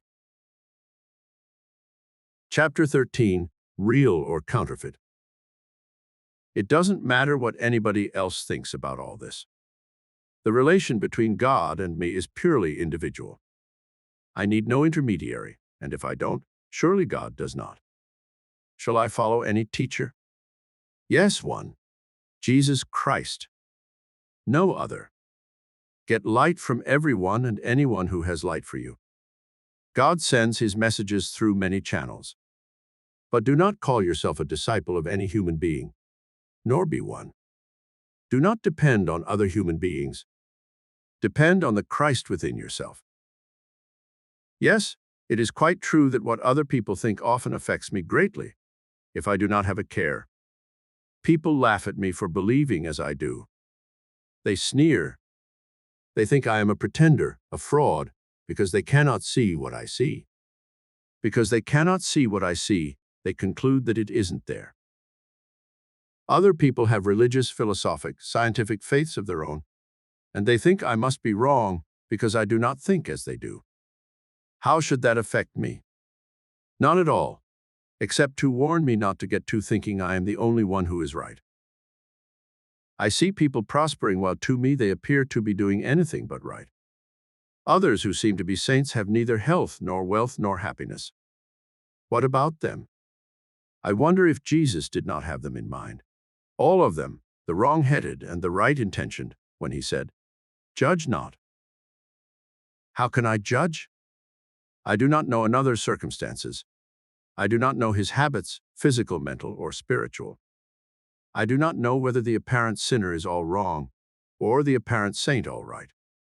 I know I am neither, and that perhaps they are both somewhat like me. I see people who work hard and accomplish nothing worthwhile. I see people who seem to loaf and yet achieve. But how do I know that the hard worker doesn't defeat himself by his thinking, and that the loafer's real work is done in his thought? I cannot judge either of them with any accuracy, of course, so how can I judge the advice they may give me? But the most dangerous critic I have among other people is the one who challenges me with, "Physician, heal thyself." When I am not successful in solving all my own problems, when there are still obvious defects in my way of living, when I go directly contrary in practice to what I preach, then this critic finds me vulnerable indeed. But should I mind? Is he injuring me? Isn't he really helping me? Helping me to see how I might be a much better person than I am, how I might have a much finer experience than I am having, how I might rise to greater heights? His criticism may sound destructive, but if I see it as constructive, I shall simply gain by it, perhaps immeasurably. What makes me wince when I am criticized unfavorably? Well, probably the same thing that makes me glow when I am praised. Vanity. I can't stand criticism because I can't bear to have anybody think I am not a wonderful fellow. Well, what does that indicate? That I want people to think I am a wonderful person whether I am or not. What kind of an attitude of mind is that? It is not even common honesty that wants to be thought better than it is. If I try to make impressions on other people that do not represent the individual I really am, then I am a counterfeiter, am I not? I am quick to see counterfeits in other people. I wonder if there is anything in the idea that we see in others only what is in ourselves. Some writers have said that vanity is the chief of all human motives. Some moralists depend almost entirely upon their ability to appeal to the vanity of other people in efforts to influence them. Flattery is the main stock in trade of many a salesman. When we fall for it, what does it make us out to be? Counterfeiters. How quickly we should be warned of the weakness in ourselves, of the danger we are in, when either blame or praise affects us too much, particularly when we know that we do not deserve the praise or the blame, and when we begin to fear that we shall not get credit for something we have said or done that we think was well said or done. We shall sometimes be applauded, sometimes hissed, whatever we do. People will attempt to judge us. Sometimes they will be nearly right, sometimes wholly wrong. Should we be much affected by their verdicts? Probably the estimate others make of us is never accurate. Then if we accept it, knowing that it is not accurate, what do we become? Counterfeiters. Sooner or later, a counterfeit is always discovered for what it is. When the glitter is not really gold, when the metal is pinchbeck, when the fabric is shoddy, when the life belt is stuffed with sawdust, the gas mask made of ersatz, eventually it appears. People know. Be sure your sin will find you out is no joke. On the other hand, be sure your virtue will find you out too. Not only should you not, but actually you cannot, hide your light under a bushel. There is a kind of modesty that is false. Also, there is a dishonest modesty, a modesty that evades facts, that tries to make itself out something it is not. Modesty as a mask is contemptible. Modesty as a pretense is ridiculous. After all, why should I be modest? Why should I think about modesty at all? I shall not, unless I am consciously trying not to show my vanity. No, we cannot mind what others think about us or about anything else. That does not mean, of course, that we should be inconsiderate of their beliefs. Far from it. It does not mean that we should be intolerant of their opinions. We haven't time to be either. Our business is to be loving, serving, trusting, going about doing good. What have vanity or modesty or fear of criticism to do with those aims? Not one thing. They belong to a world of false appearances, a world of counterfeits. It all comes back to the same thing always. I am only concerned to be, to go, to do, to give, and not at all with anything else. I am not concerned with conditions, circumstances, environment. They will become all that heart can desire when I myself am right. And that means when I myself am genuine. How can I be genuine when I am full of pretense and the desire for approval? Why? I can do all things through Christ which strengthened me. The Father abiding in me doeth his works. What will people think? Public opinion. Under a banner with that device, we should be no better than slaves. What do I think should be my standard. That is, what do I think deep down in the silence, at the bottom of my own heart, where my honest opinion of myself and all my works expresses itself in no uncertain terms. No shame will ever come to me from ridicule that will equal the sense of shame I suffer when my own heart tells me I am a fraud, a counterfeit. And no applause will ever be so sweet as the sense of rightness, spiritual health, that I get when my own heart tells me I am sound. Kipling says that triumph and disaster are two impostors to be treated just the same. That is never truer than when the triumph or disaster is to vanity. Vanity is the impostor of impostors, the arch-impostor. It is the arch-swindler, the arch-counterfeiter. Chapter 14. Maps and Instructions. Did you ever start out on a cross-country trip of 100 miles or more, from a height which gave you a view of the whole road you had to travel, from beginning to end? It would be a high mountain indeed that would give you such a view. There are doubtless places in our Rockies from which we can see the country for long distances, sometimes perhaps for 50 miles, maybe much more. Sometimes the air is so clear that distant things seem much closer than they actually are. Sometimes we can actually see the road itself, its turns and twists, its straight stretches, its climbs and descents, its bridges, the towns along the way, even the detours, so far ahead that we can anticipate nearly all the conditions we shall have to meet on the way to where we plan to go. But usually the road ahead of us is no such open path. Usually we get out the road map and study it, and lay out our route by what somebody else, the mapmaker, tells us is the most practical, the most direct, the easiest way. Then we get reports from some automobile club as to the condition of pavements, shortcuts, points of interest, places to find food and shelter, the safe, comfortable highways to follow, all based on actual experience in driving over the route we intend to follow. Then we watch the signs along the way. 12 miles to Pleasantville? Turn right for Delight Valley. This way to Big Vision Mountain. Slow, sharp turn. Steep hill, go into second gear. Crossroad. School, slow. Men at work. Fresh oil. Toll bridge ahead. Ginger gas and smooth oil. Welcome to our town. Drive carefully, please. Thank you. Road signs these, put up by people who came this way before we did, and who made it their business or thought it a privilege to make the road safe and easy and pleasant for us. All this for our guidance.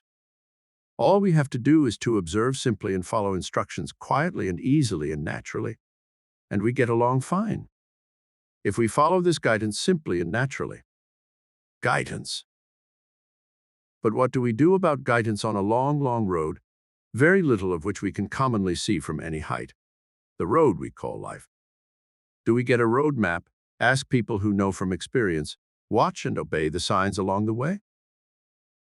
Some of us do strange things. Some of us spend hours, weeks, years turning over road maps, skeptical concerning their dependability.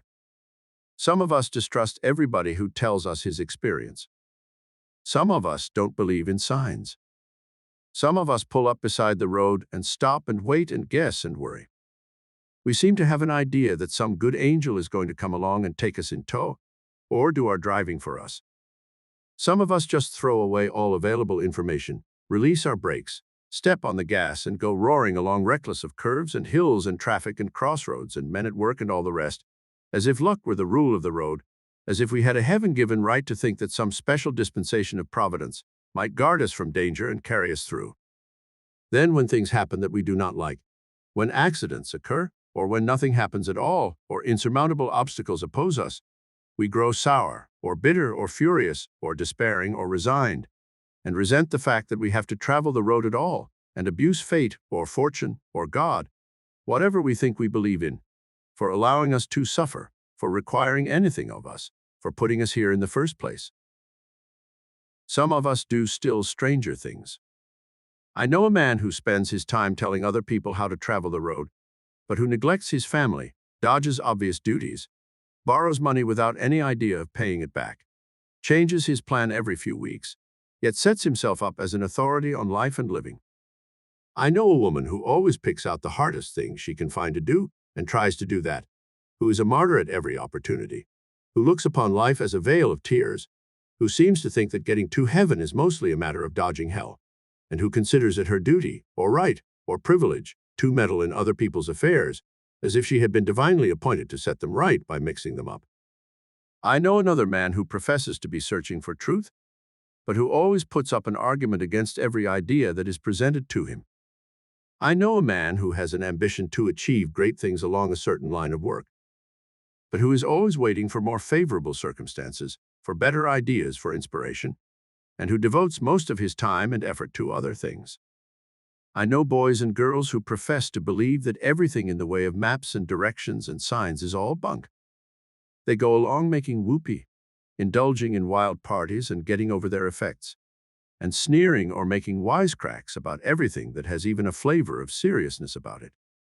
Yet they cynically assert that life is a mess, a chaos, a joke, a mystery, a meaningless experience, a mechanical torture device, a game of chance, a grab bag. But let's use a little common sense. Isn't life a road that we should look upon exactly as we would look upon any other road we have to travel? In the first place, all of us want to go places and do things, don't we? All right, that means activity on our own part.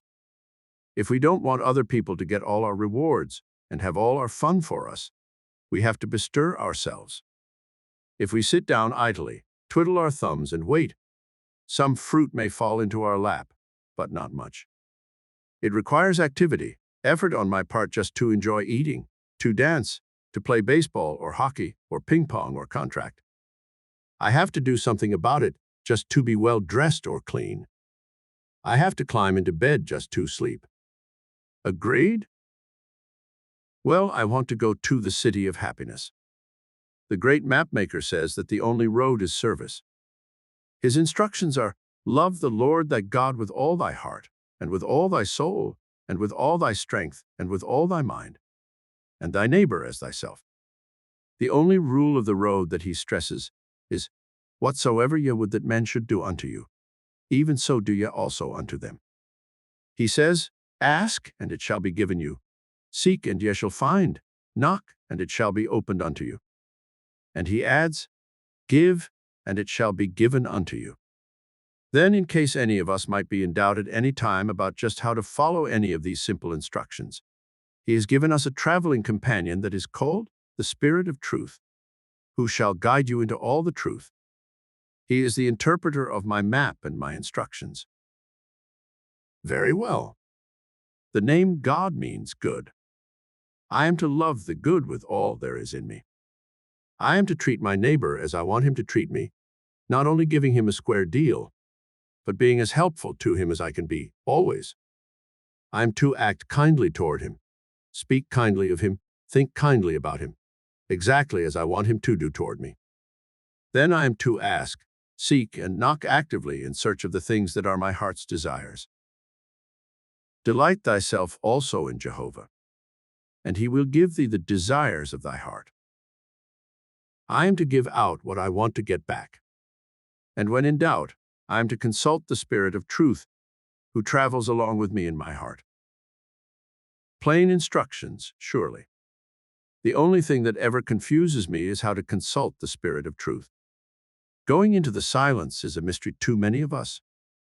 But it need not be if we just realize that it means not merely relaxing the body and calming the mind, though both are preparations for hearing the still small voice of Spirit. It means simply getting honest with ourselves. It means shutting out of the closet of a person's heart all the voices of self-deception, expediency, trickery, pretense, splurge, and letting the voice of Spirit tell him what really is good, what really is right, what really is kind, what really is giving. It means disregarding outside considerations of reward or punishment, and just trying genuinely to see what is truth, with the purpose of doing the thing that is right and trusting God for the results. It means submitting a definite problem to Spirit for his solution, not offering argument. It is quite true that sometimes Spirit, wise traveling companion that he will just smile at me and say, look at your map, or review your instructions, or wait for road signs. Each and all are given me for guidance. But he will tell me the truth always, if that is what I want, about the road to happiness. Chapter 15, Successful Trusting. There is a kind of giving that sometimes seems harder to practice than any other. But that should be easier, namely, the giving of ourselves. Surrender. It ought to be easy for me to give to God. To give him my troubles, for instance. To give him the responsibility for the result of my efforts. To give him the care of my interests. To put my fortunes into his hands. To entrust him with my health. And with my hopes. It ought to be as easy as it is to give to him all responsibility for developing the seed that I put into the ground. It should be as easy as trusting him to keep the boat that I launch afloat. It should be as easy as trusting him to see that I get nourishment from the food I eat. But I find it hard to leave to God the responsibility of paying me for the work I do. I am afraid, perhaps, that somebody else besides God is going to have a good deal to say about the pay I get for what I do. Some human being who is unfair or grasping or jealous or ruthless may step in and declare that my work is not good enough, or is not of the right kind, or is not delivered in time, or should not be paid for at all. I am afraid that this person or that person may have more to say about whether I get paid and how much than God will have to say. So I worry and fear and despair. But what is the very essence of a belief in a loving Father? Isn't it faith that my Father cares about what happens to me? Isn't it faith that he wants things to be well with me, that he wants me to be well, that he wants me to be happy, that he wants me to be successful, that he wants me to be well paid for what I do? If that isn't what it means, then what does it mean? God asks us to do two things, doesn't he? And only two things. Love and trust. Love him and his other creatures, and trust him for the result of loving. What else does he ask or command me to do? Aren't all the rest of our instructions simply echoes of these? Well, if that's all I have to do, what's hard about it? Don't I merely make it hard by thinking it must all be much more complicated than that? Don't I make it hard by trying to hang on to something more than that to do? Don't I cling to the idea that my whole duty cannot be comprised in any such easy, happy, delightful obligations as just loving and trusting? Isn't it my trouble that I can't quite bring myself to believe that results will come from just loving and trusting? Results in terms of my heart's desires. Well, if that is true, then I'm not really surrendering to God, am I? I'm still hesitant, trembling, afraid, and fear is certainly not trust. Two articles appearing in Unity have expressed the idea of what trust is in a very wonderful way. One is Let Go by Elizabeth Hill, published in Unity in January 1930, and the other, Lovingly in the Hands of the Father by Evelyn Whittle, published in Unity, October 1928, and subsequently in book form. The titles of these two expressions of the trusting spirit are in themselves revealing. Let go means just what it says. Don't try to hang on. Lovingly in the hands of the Father means putting it in His hands and leaving it there. As a matter of fact, when we have let go and left it lovingly in the hands of the Father, we have gone the whole way in trusting. There is nothing more we can do on that side. The Bible is packed full of promises of what will happen to us when we trust. In the Moffat translation, which puts the Bible in modern terms, in the 3rd chapter of Proverbs, beginning with the 5th verse, we find, "Rely with all your heart on the Eternal, and do not lean upon your own insight. Have mind of Him wherever you may go, and He will clear the road for you. Never pride yourself on your own wisdom. Revere the Eternal, and draw back from sin. That will mean health for your body and fresh life to your frame. Honor the Eternal with your wealth, and with the best of all you make. So shall your barns be full of corn, and your vats brim over with new wine." What is there that is hard about that? Is it hard to rely with all your heart? Is it hard to have mind of Him? Is it hard to revere the Eternal, or to draw back from sin? Is it hard to honor Him with your wealth? And if you will do those things, you are told that He will clear the road for you. He will give you health. He will give you abundant supply. In the same version of the Bible, in the 62nd Psalm, we find, "Leave it all quietly to God, my soul. My rescue comes from Him alone. Rock, rescue, refuge. He is all to me. Never shall I be overthrown." But do we leave it all quietly to God? Do we leave it all quietly to God? Our hopes and our fears, our aspirations and ambitions, our dreads and anxieties, our cares and our obligations, our successes and our failures, our tasks and our decisions, our abilities and our inspirations. Do we? How often do you catch yourself worrying about how to talk with some person about some interest of yours that you want to interest him or her in also? How often do you fear that you will say the wrong thing or won't think of the right thing to say? How often do you worry about the effect of what you have said or done, or left unsaid or undone? Have I made a sale? Have I won a friend? Have I persuaded an opponent? Have I made an enemy? Does that person like me? Will this person slander me? Shall I get credit for this piece of good work?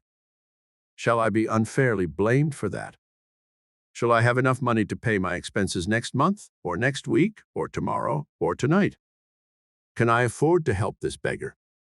Can I take that vacation trip? Have I made a fool of myself? How can I meet this stranger? What do people think of me? How can I face this disappointment? What if so-and-so happens? Am I going to take cold? How can I stand that noise? Oh, if I were only anywhere else than here. Why haven't I the opportunity that this man has, or this woman? Why wasn't I born with outstanding ability? Is there really a God? Does He really care for insignificant, unworthy, worthless me? Are these the questions that are constantly seething in our mind?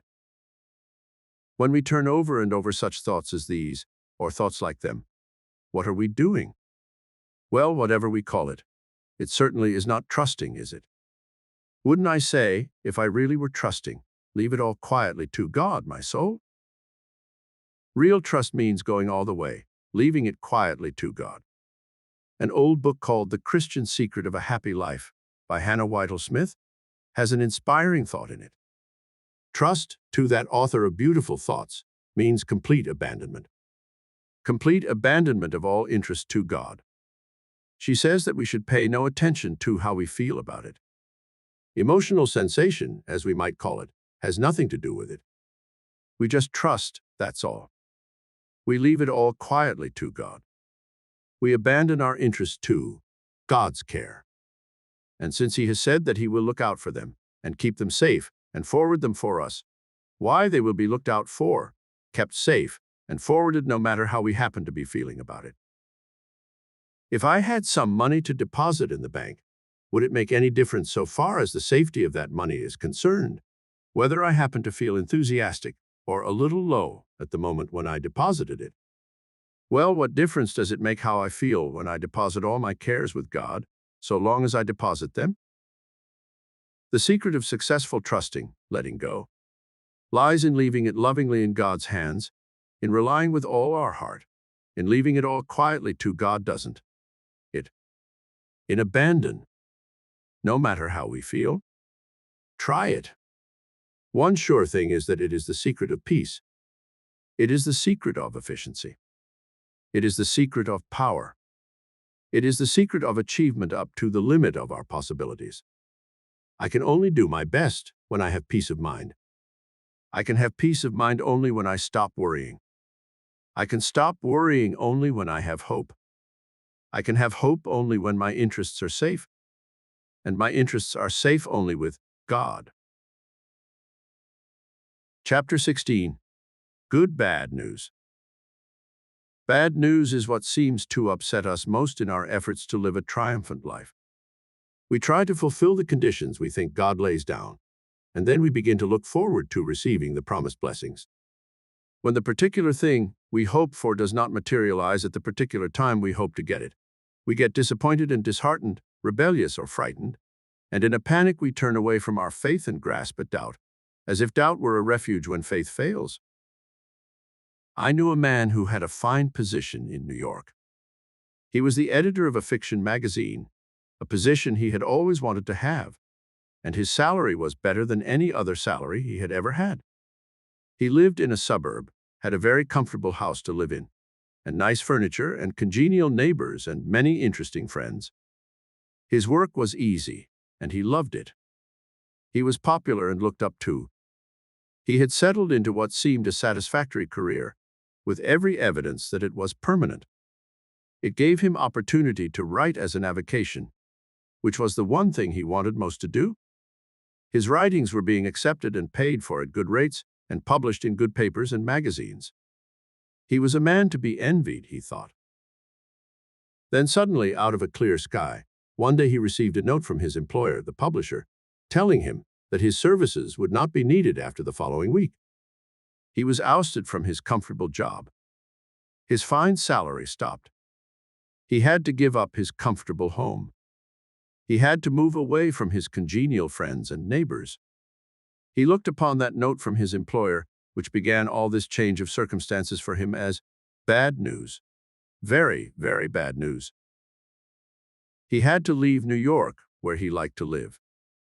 He went wandering about the country, trying to make a living by writing, and trying to find a cheap place to live, because his earnings were small. Hard times came along, and the magazines too, which he had formerly consistently sold his writings, began to curtail their buying, and his market vanished. He got poorer and poorer. Every time one of his stories was declined by an editor who formerly bought his stories, he thought it was bad news. Every time he read a newspaper, he found statements about the hard times in it, and he thought that was bad news too. He settled in a small town in upstate New York, where he seemed to find conditions that suited his purposes. He was just beginning to get well started there in making friends, and was beginning to hope that he might weather the hard times there, because expenses were low, and that he might ultimately succeed in his writing there, because it was interesting country and material for stories was abundant. when he came into very unfortunate conflict with a man who immediately took a dislike to him. This man had influence enough in the town to make it very uncomfortable for him to stay there. So this writer-editor felt that he had to move again. And again he looked upon the episode that caused that necessity as very, very bad news. He went to another small town, 100 miles away, and tried to start again. But bad news seemed to pursue him. Still his stories would not sell. Still the times were hard. Then one day he met a motion picture producer who was making a series of pictures up there in the countryside, and who needed just such a man as our editor-writer was. The motion picture man hired the writing man, and things seemed rosy indeed. The work was novel and interesting, and the pay was better than any the writer had previously received. Everything went well for a few weeks.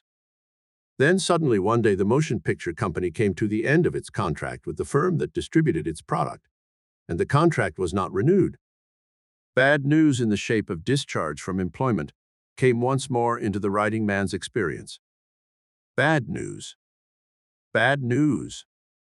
But the motion picture producer gave the writing man a letter of recommendation, which he took back to New York, where he got into another motion picture company. Presently his salary began to increase, and his authority to rise, and his position to become more important. Inside of a year he was getting more than twice as much salary as he had received as an editor. Inside of 2 years his salary was more than 3 times as much as he had received as an editor. Year by year his income increased. In 3 years, his income had multiplied to 5 times its original proportions, and when 6 years had passed, his income was nearly 10 times that which had been paid him in the position from which he had been discharged.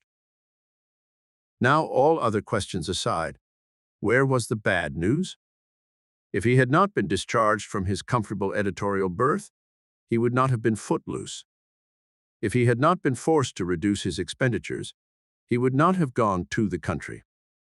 If he had not been virtually driven out of one town by the ill will of an enemy, he would not have gone to the town where the motion picture company was at work.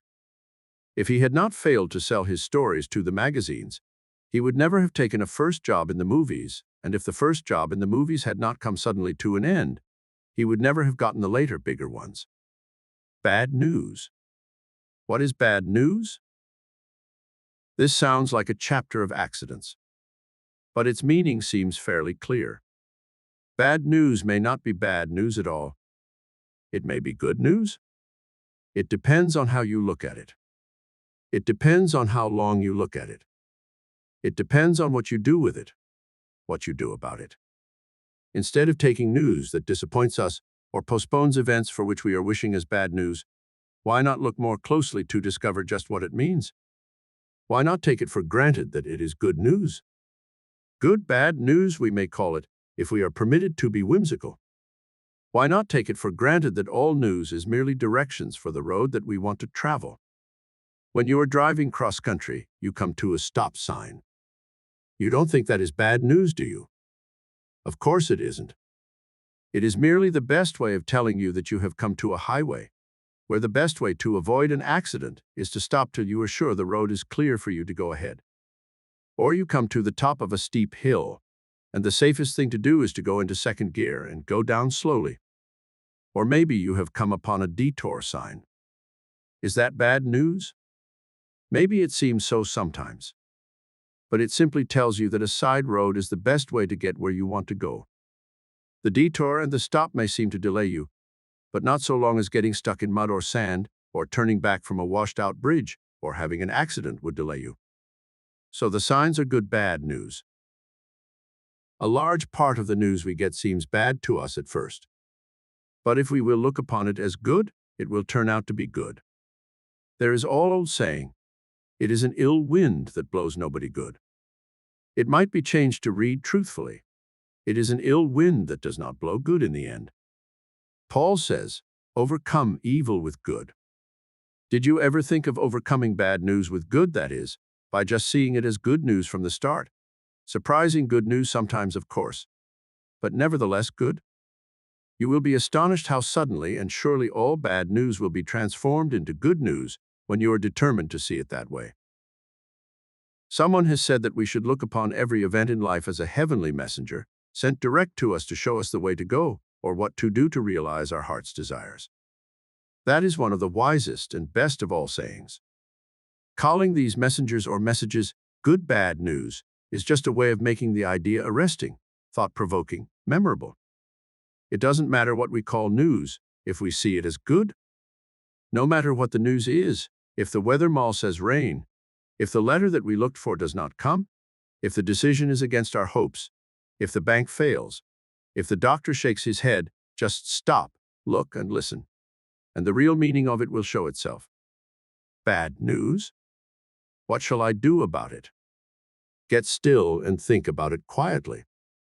Intuition and inspiration will surely throw light upon it that will transform its whole appearance, that will open it up in beauty as the sun opens a flower. Chapter 17. Harvest. What will you have? Quoth God. Pay for it and take it, writes Emerson in his essay on compensation. And again, men suffer all their life long under the foolish superstition that they can be cheated. But it is as impossible for a man to be cheated by anyone but himself as for a thing to be and not to be at the same time. There is a third silent party to all our bargains. The nature and soul of things takes on itself the guarantee of the fulfillment of every contract, so that honest service cannot come to loss. If you serve an ungrateful master, serve him the more. Put God in your debt. Every stroke shall be repaid. The longer the payment is withholden, the better for you, for compound interest on compound interest is the rate and usage of this exchequer. Other sages have said the same thing in other terms. But always the tenor of the teaching of great students of life is that you shall be recompensed for what you do in terms of your heart's desire. Somewhere else Emerson says something to the effect that the good man cannot escape his good. In the 3D chapter of Proverbs, Solomon bears witness. He blesses the good mall's dwelling, and wise men come to honor. In the 4th chapter, the course of good men, like a ray of dawn, shines oil and onto the full light of day. In the 10th chapter, the Eternal never stints an honest man, and the hopes of good men end in bliss. In the 11th chapter, the path of a right-minded man is cleared by his own goodness, and the good man is brought safe out of adversity. I quote from Moffat's translation, because the words in modern language become suddenly striking sometimes, when passages from the older version seem overfamiliar. Quotations could be multiplied almost endlessly. Besides the ones I have mentioned, there are many more in succeeding chapters of Proverbs. There are many in the Psalms. Moses said the same thing, as did Isaiah. So did the ancient writers of the Vedas and Confucius and Lao Tse. In one form or another, all the sages of all the ages have told us that God wants us to have what we desire. How do they or did they know? By experiences, of course, by observation, by revelation. Just as we can know if we will fulfill one condition. As Kingsley said, be good and let who will be clever. That's the single condition of our finding out. We don't have to take Emerson's word or Solomon's or Lao Tse's. The proverbs of a people always contain the distilled wisdom of its great men. No proverb that is not true can live very long. Be good and be happy is a proverb.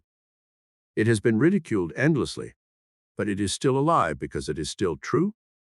It is a demonstrable axiom. But we have a habit of thinking that maybe there's some kind of catch in promises like that, some kind of string tied to them. We think, oh yes, we shall be happy if we are good, happy with so-called spiritual happiness, not with satisfaction in earthly achievement or possessions. But when we think such a thing as that, we are virtually calling the world's sages cheats and swindlers and confidence men, which they are not and never were. They meant what they said exactly as they said it. Cowards have twisted the old promises and explained them and perverted them, and hedged them about with ifs and ands and peradventure s and maybes and perhapses, because they have not dared to claim these promises for themselves, because they have not wanted to fulfill the conditions, because they shrank from committing themselves, because they feared the sneers of doubters and skeptics. Sometimes even preachers in the pulpits of our churches sidestep the promises, dodge any statement of belief in them, undertake to explain that they do not mean what they say, that they mean something else. But the honest man who reads the Bible with clear eyes and an open mind cannot escape the fact that it is packed with promises of recompense for plain goodness in terms of his heart's desires. Ask whatsoever ye will. Whatsoever ye shall ask in my name, we shall reap if we faint not. Whatsoever he doth shall prosper. Take the good book and thumb it over with some notion that it actually means what it says, that it records the genuine experiences of men with God. You will find that it sets forth what we could say with all reverence in modern parlance is a square-shooting God, a God of his word. But better even than thumbing through the Bible is putting it to the test. Have you ever tried making a soft answer to an irate traffic officer? Have you ever tried doing the fellow a good turn who has been trying to injure you? Have you ever tried promoting the interests of a rival? Have you ever let the other fellow have the credit that rightfully belonged to you? If you have, can you honestly say that so-called spiritual satisfaction is the only recompense you have received? That's a challenge. Answer it. Not to me, of course, to your own heart. Do you know why we sometimes think no reward comes from doing right? Just plain right, without regard to anything else. It is because we look for some immediate return from the person or persons who receive the benefit of our act or acts. That's why we take too narrow a view. We forget about the bread cast upon the waters, we overlook the dollars and cents value of reputation, of repeat business, of the satisfied customer, of commercial credit. The fact is that very seldom does the return come from the person we have benefited, or on the day of the benefit, or in the same form as the right deed. If for no other purpose, some of us should keep diaries to record our efforts to do right and the course our lives take subsequently. Sometimes the results are as obscure as some of the workings of nature. Snow melts on a mountain top, and somewhere miles below bubbles up a spring.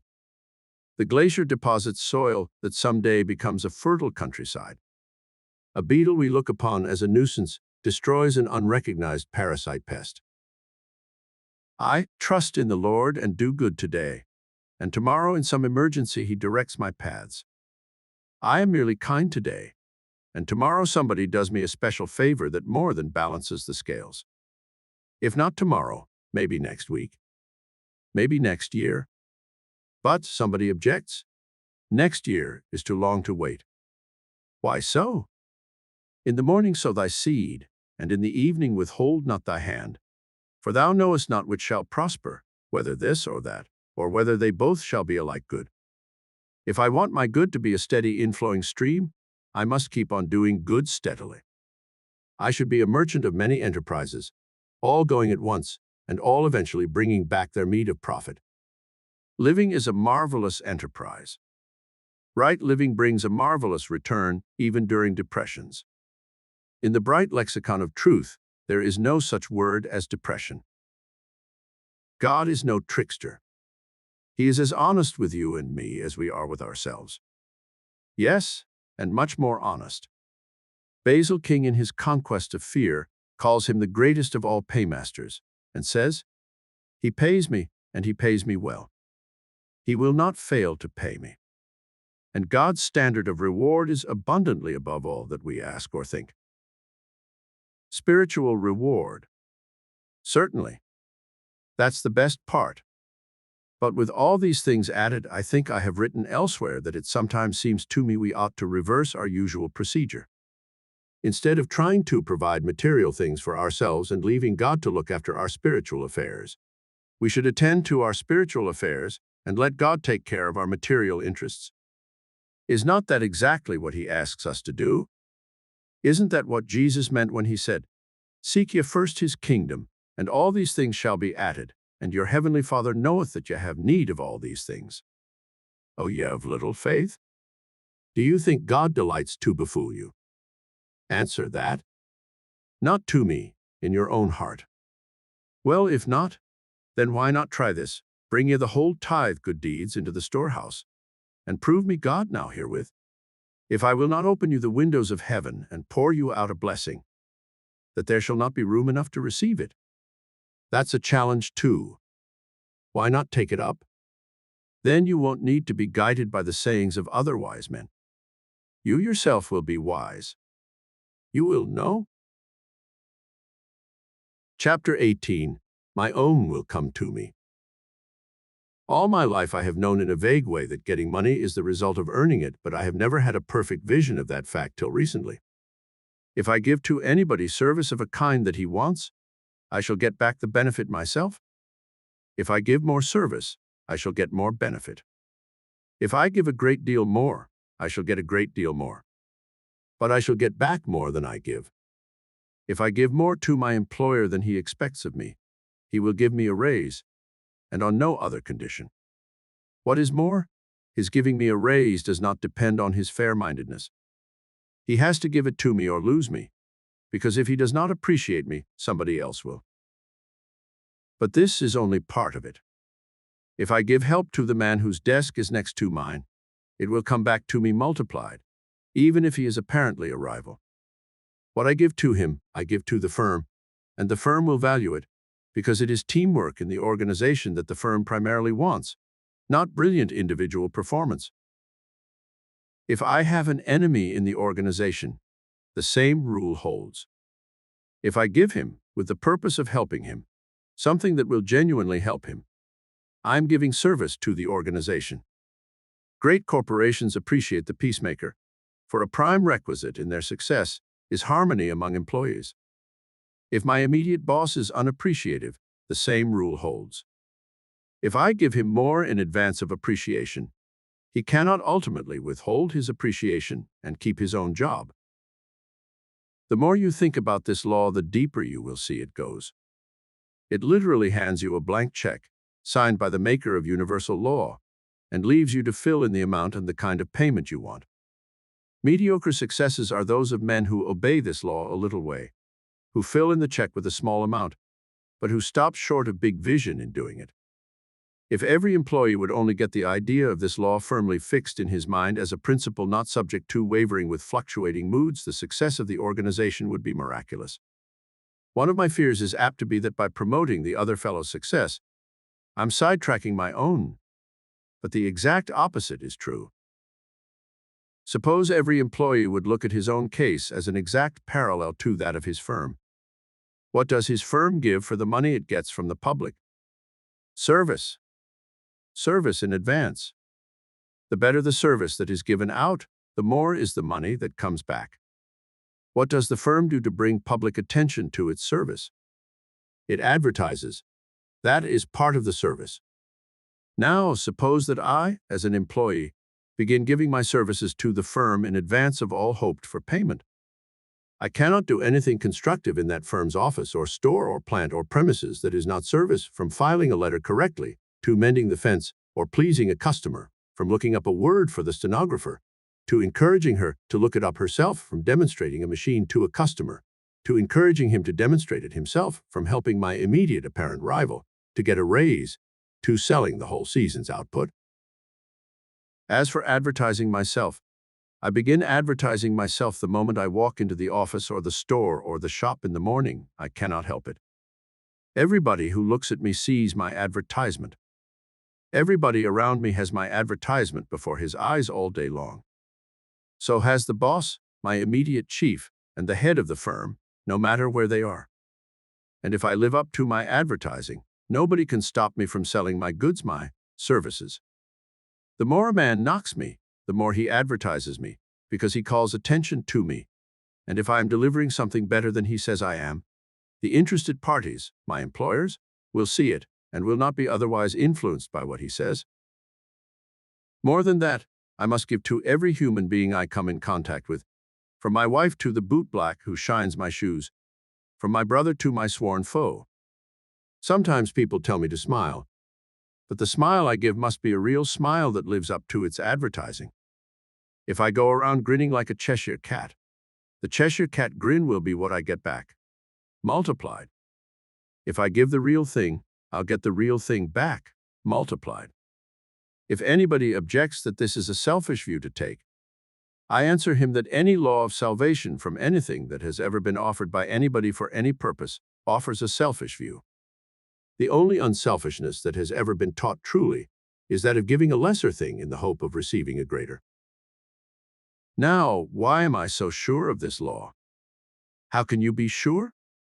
I have been watching it work. It works everywhere. I believe you have only to try it and keep on trying it, and it will prove true for you. It is not true because I say so, nor because anybody else says so. It is just true. Theosophists call it the law of karma. Humanitarians call it the law of service. Businessmen call it the law of common sense. Jesus Christ called it the law of love. It rules whether I know it or not, whether I believe it or not, whether I defy it or not. I cannot break it. Now, without referring to any religious idea you may have about Jesus of Nazareth, without considering whether he was or was not divine, recall that he spoke these words, "Give, and it shall be given unto you. Good measure, pressed down, shaken together, running over." And this appears certainly to be so, not because he said it, not because God himself has said it, but because it is truth, which we all, whether we admit it or not, worship as God. No man can honestly say that he does not put the truth supreme. It is true, this principle of giving and receiving, only there are few men who go the limit on it. But going the limit is the way to unlimited returns. Well then, what shall I give? What I have, of course. Suppose you believe in this idea, and suppose you start giving it out, the idea itself, tactfully, wisely, and start living it yourself in your business organization. How long do you think it will be before you are a power in that organization, recognized as such and getting pay as such? If this idea is true, it is more valuable than all the cleverness and special information you can possibly possess without it. What you have, give to everybody. If you have an idea, do not save it for your own use only. Give it. It is the best thing you have to give, and therefore the thing that will bring the best back to you. I begin to suspect that if a man would follow this principle, even to his trade secrets, he would profit steadily more and more certainly than he will by holding on to anything exclusively for himself. He would never have to worry about his own affairs, because he would be working on the basis of fundamental law. Law never fails, and it will be easy for you to discover what is or is not law. And if law is worth using part of the time, it is worth using all the time. Look around you first with an eye to seeing the truth, and then put the thing to the test. If our reasoning is sound, through both methods of investigation, you will find a blank check waiting for you to fill in with whatsoever you pray and ask for, and a new way to pray and to get what you pray for. Chapter 19. When I am unaware. I heard a wonderful sermon once on the subject of unconscious influence. The idea expressed was that whatever influence we have on others or in the world at large will always be almost wholly unknown to us. Our unconscious influence will always be as much greater than our conscious influence, as the proverbial part of the iceberg underwater is greater than that above the surface, as much greater as my so-called subconscious mind is greater than my conscious mind. How do I know what my influence on the baby in the cradle is, or how far-reaching it is? It may affect him profoundly and extend on throughout his whole life, for good or ill. My harsh word to his mother may lay the foundation for his attitude toward her, toward all women. My love for her, expressed, may set his standard for all his years. I think he is too young to take notice of things. But that is not true. Child specialists have said that a human being's character is largely formed before he is 3 years old. What part has my unconscious influence in forming it? How do I know what my influence is on the young man or the young woman who works for me, who applies to me for work? Are these two not affected by my encouragement or my coldness? Are they not inspired or embittered by what I say, by my manner, by my very attitude? How do I know what my unconscious influence is on the clerk who waits upon me in the store? Is he or she indifferent to my captious fault-finding or my appreciation of good service? What about the gas station attendant? Is he influenced by my indifference to his efforts to please me, by my word of thanks?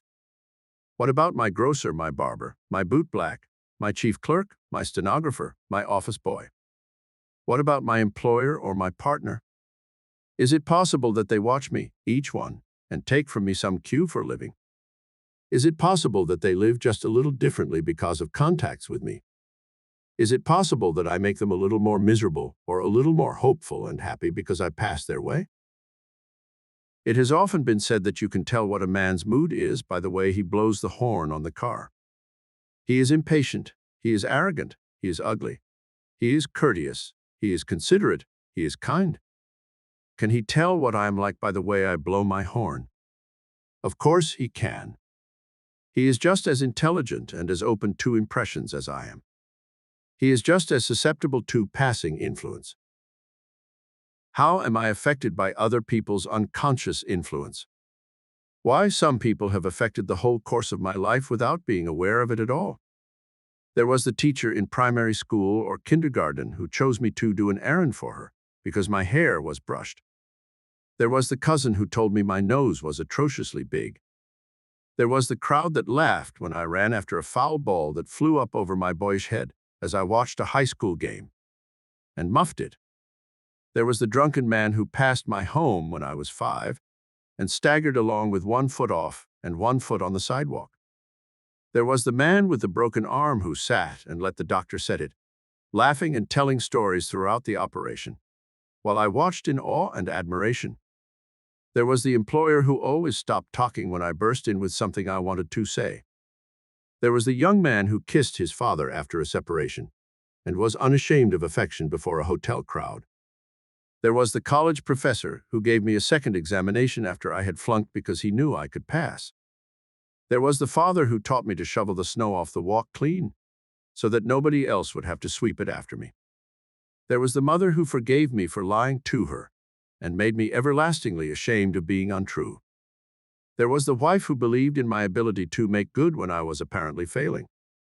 There was the rival who quit in my favor and congratulated me on my success. There was the workman who admired my wonderful dad and made me appreciate him. There was the sister who thought I was much more generous than I am and made me want to live up to her opinion of me. Some of these people perhaps tried to influence me a little. None of them realized how deep their influence went, and how after all the years I remember and am spurred to new efforts because of those memories. Do you ever wake up in the night and remember the contacts of the day, or the contacts of yesterday or last year, or of childhood?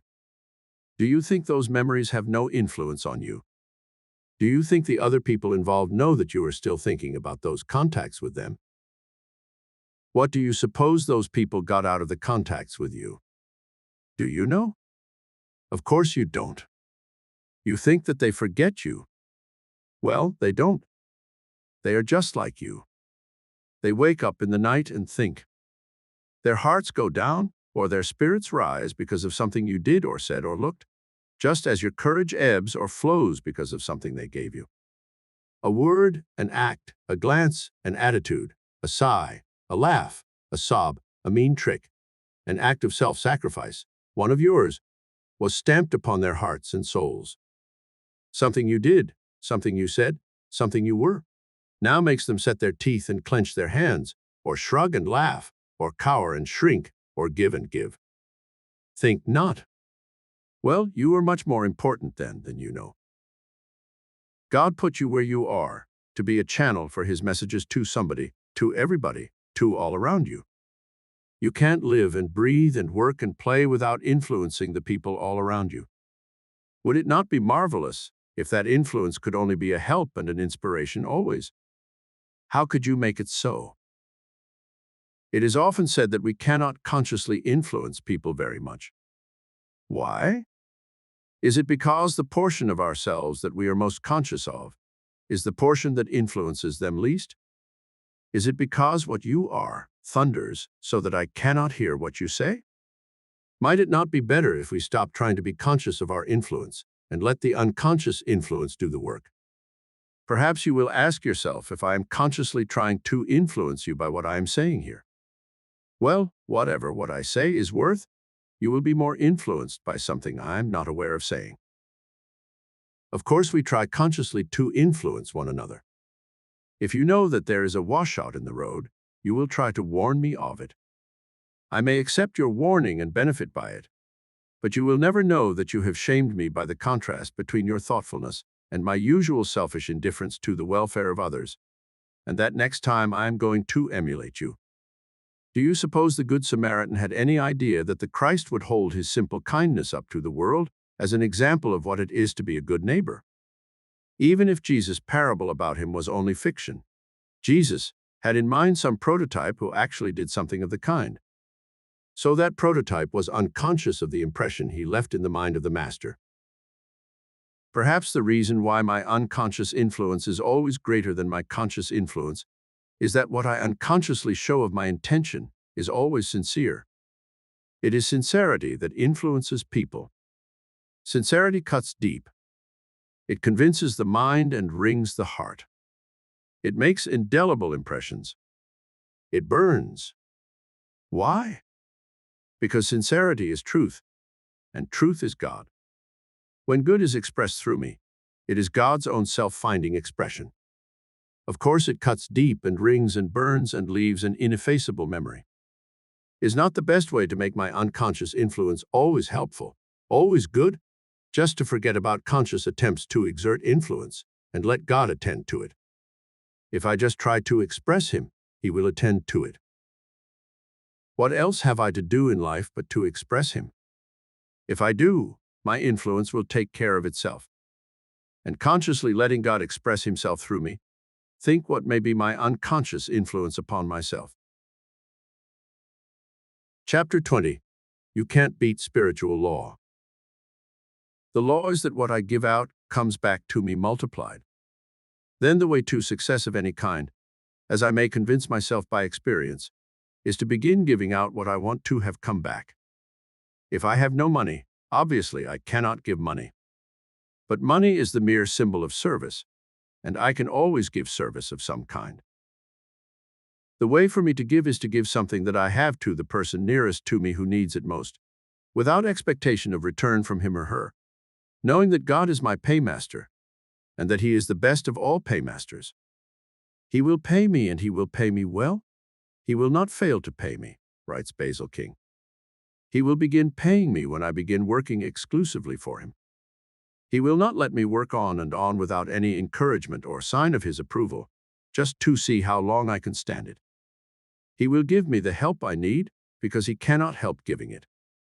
He too conforms to the law because he is the law. Let us try to remember, you and I, that we are working with real law all the time. If you turn on the electric current, you get light or heat because you are obeying a law. If you obey the law, you cannot help getting light or heat.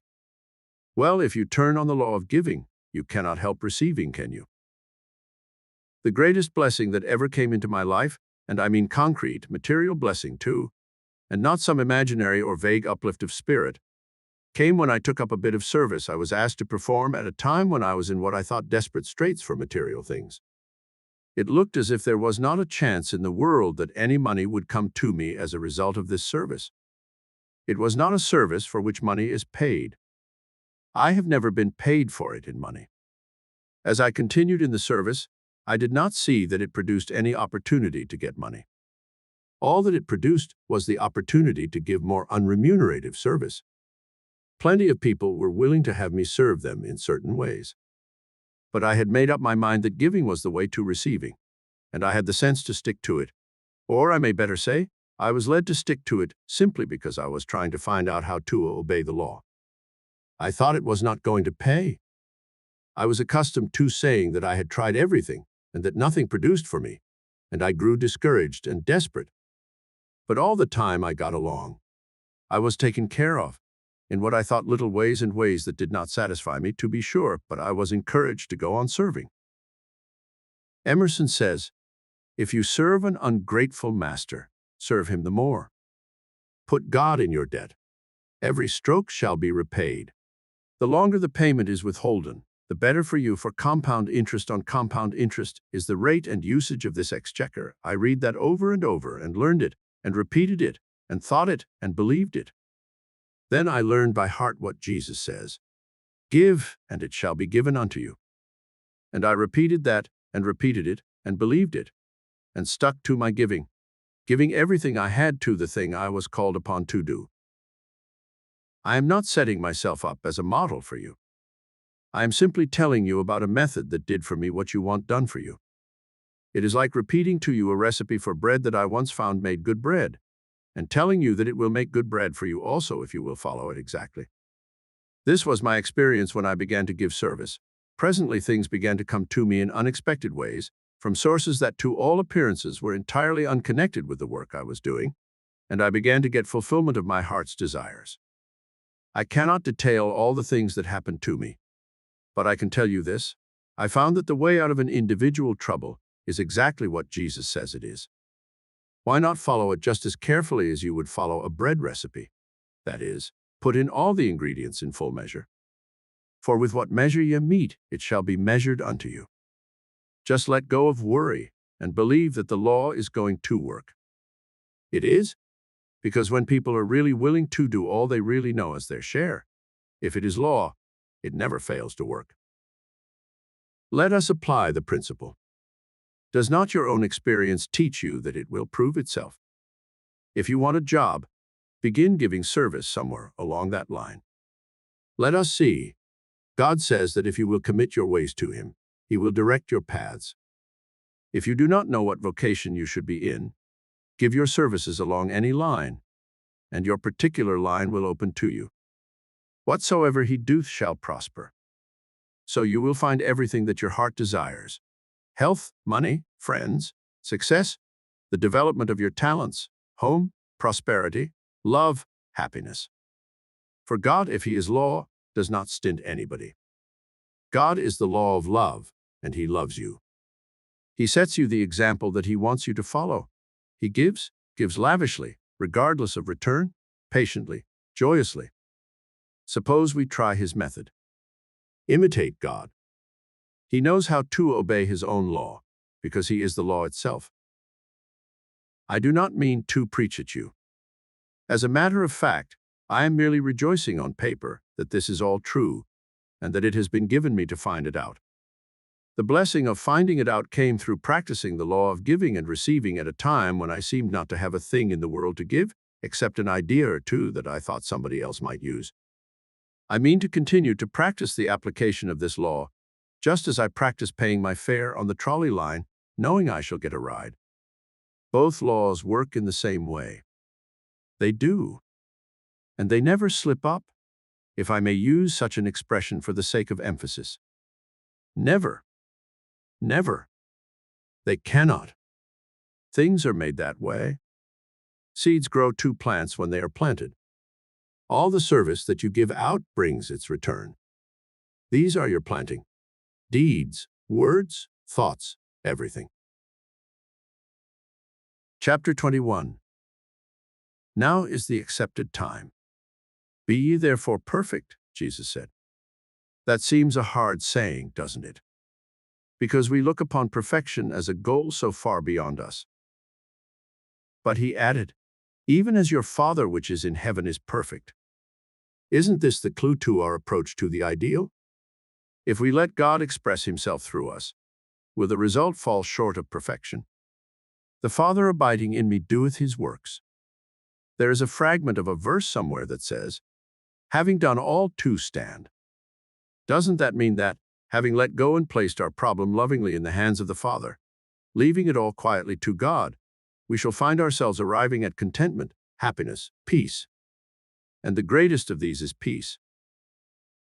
With worry forgotten, anxiety stilled, and fear forever done away with, what can heart desire beyond the resulting peace? Peace is the secret of achievement, the root soil of love, the prerequisite of union with the indwelling Christ. When human hearts know peace, they overflow with joy. Peace is not mere passivity, resignation, inactivity.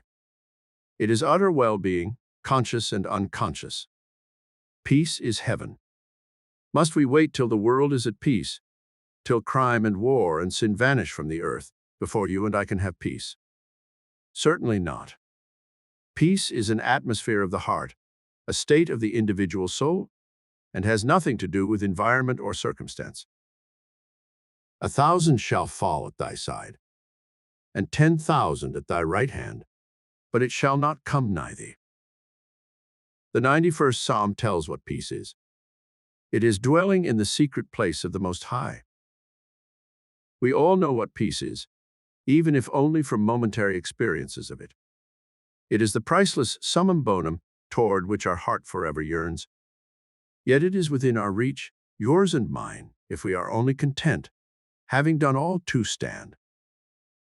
If we are committed to a life of giving, a life of loving, a life of being an open channel, peace is the inevitable result. When we begin that life, peace begins. As we grow into that life, peace grows into us. Perhaps it will take a completed eternity to open every channel to God and find complete peace. But we can find a peace of God, which passeth all understanding now. Now is the accepted time. It is the accepted time for beginning to live, for beginning to love, for beginning to give, for beginning to enjoy. Everything God asks of us, everything God promises us is for the eternal now. We think it will take time, at best, to get what we want.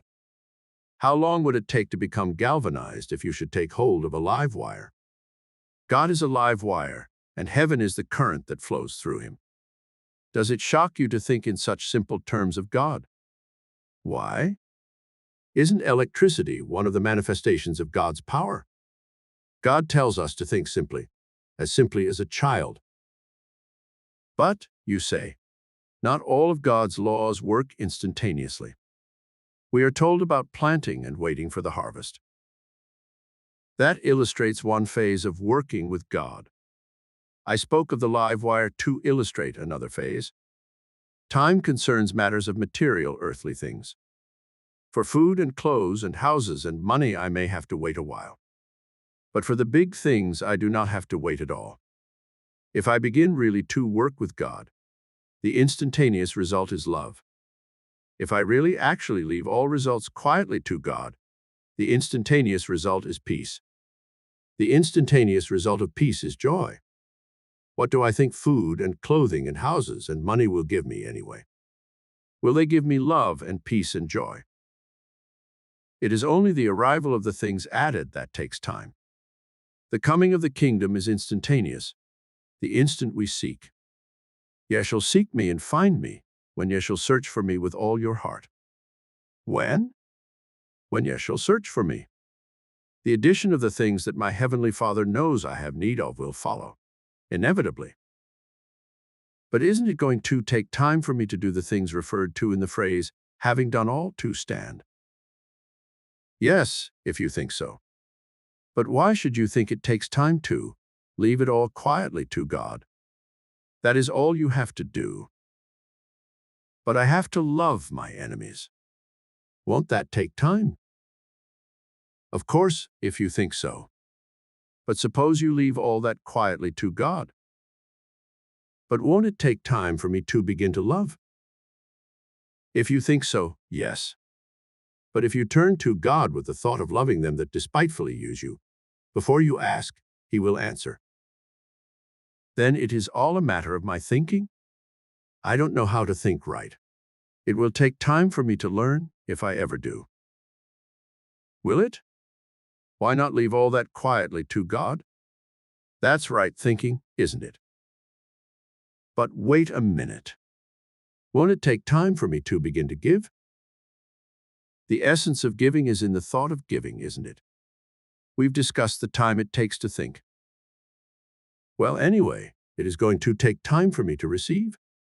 All things whatsoever the Father hath are mine. Do you want tomorrow's food today? But I want health today. Why not leave it all quietly to God? But perhaps I find it impossible to believe all these beautiful things. Why not leave that quietly to God? You see, you can't poke holes in truth. It is unanswerable. All it demands of you is to try it. You find it hard only because you have the habit of believing something else. Anticipating your question, I answer that it doesn't take time to break a habit if you will put it lovingly in the hands of the Father. John Burroughs wrote a fine poem which he called Waiting. Here is the first stanza. Serene, I fold my hands and wait, nor care for wind or tide or sea. I rave no more 'gainst time or fate, for lo, my own shall come to me. Are we not all much too much concerned with activities in the material world? When we think of giving, why not think of the best things we have to give? Love, for instance. Prayer, for instance. If we remember that everything that ultimately becomes manifest in the material world begins first in thought, that removes a mountain of difficulties, doesn't it? Perhaps we are afraid or ashamed to commit ourselves to a life of faith and trust and love. We think perhaps we may be disappointed and become ridiculous. What do we mean by committing ourselves? Telling somebody else we are going to try it. What do we mean by becoming ridiculous? In somebody else's eyes. Well, why tell anybody what we are trying to do? Why risk the ridicule? We do not have to advertise our undertaking. We do not have to risk anything. Indeed, the less we advertise it, the better. But if we really do begin the life of working with God, we shall forget all about advertising and risks. To be sure, what we are doing will advertise itself in results. Instead of ridicule, we shall promptly have large numbers of people around us asking us what has happened to us, how we do it, how they can do it too. We shall have something to give. We shall find it easy to love. We shall gain wisdom. We shall see multiform opportunities on all sides of us. We shall achieve. And there shall be added unto us exceeding abundantly above all that we ask or think. Because when we begin working with God, God works with us, and God works miracles. This recording of Awake the Genius Within Your Mind, Working with God by Gardner Hunting, was presented by David DeAngelis. Sound recording copyright 2022 and produced by Deep Zen Limited 2022.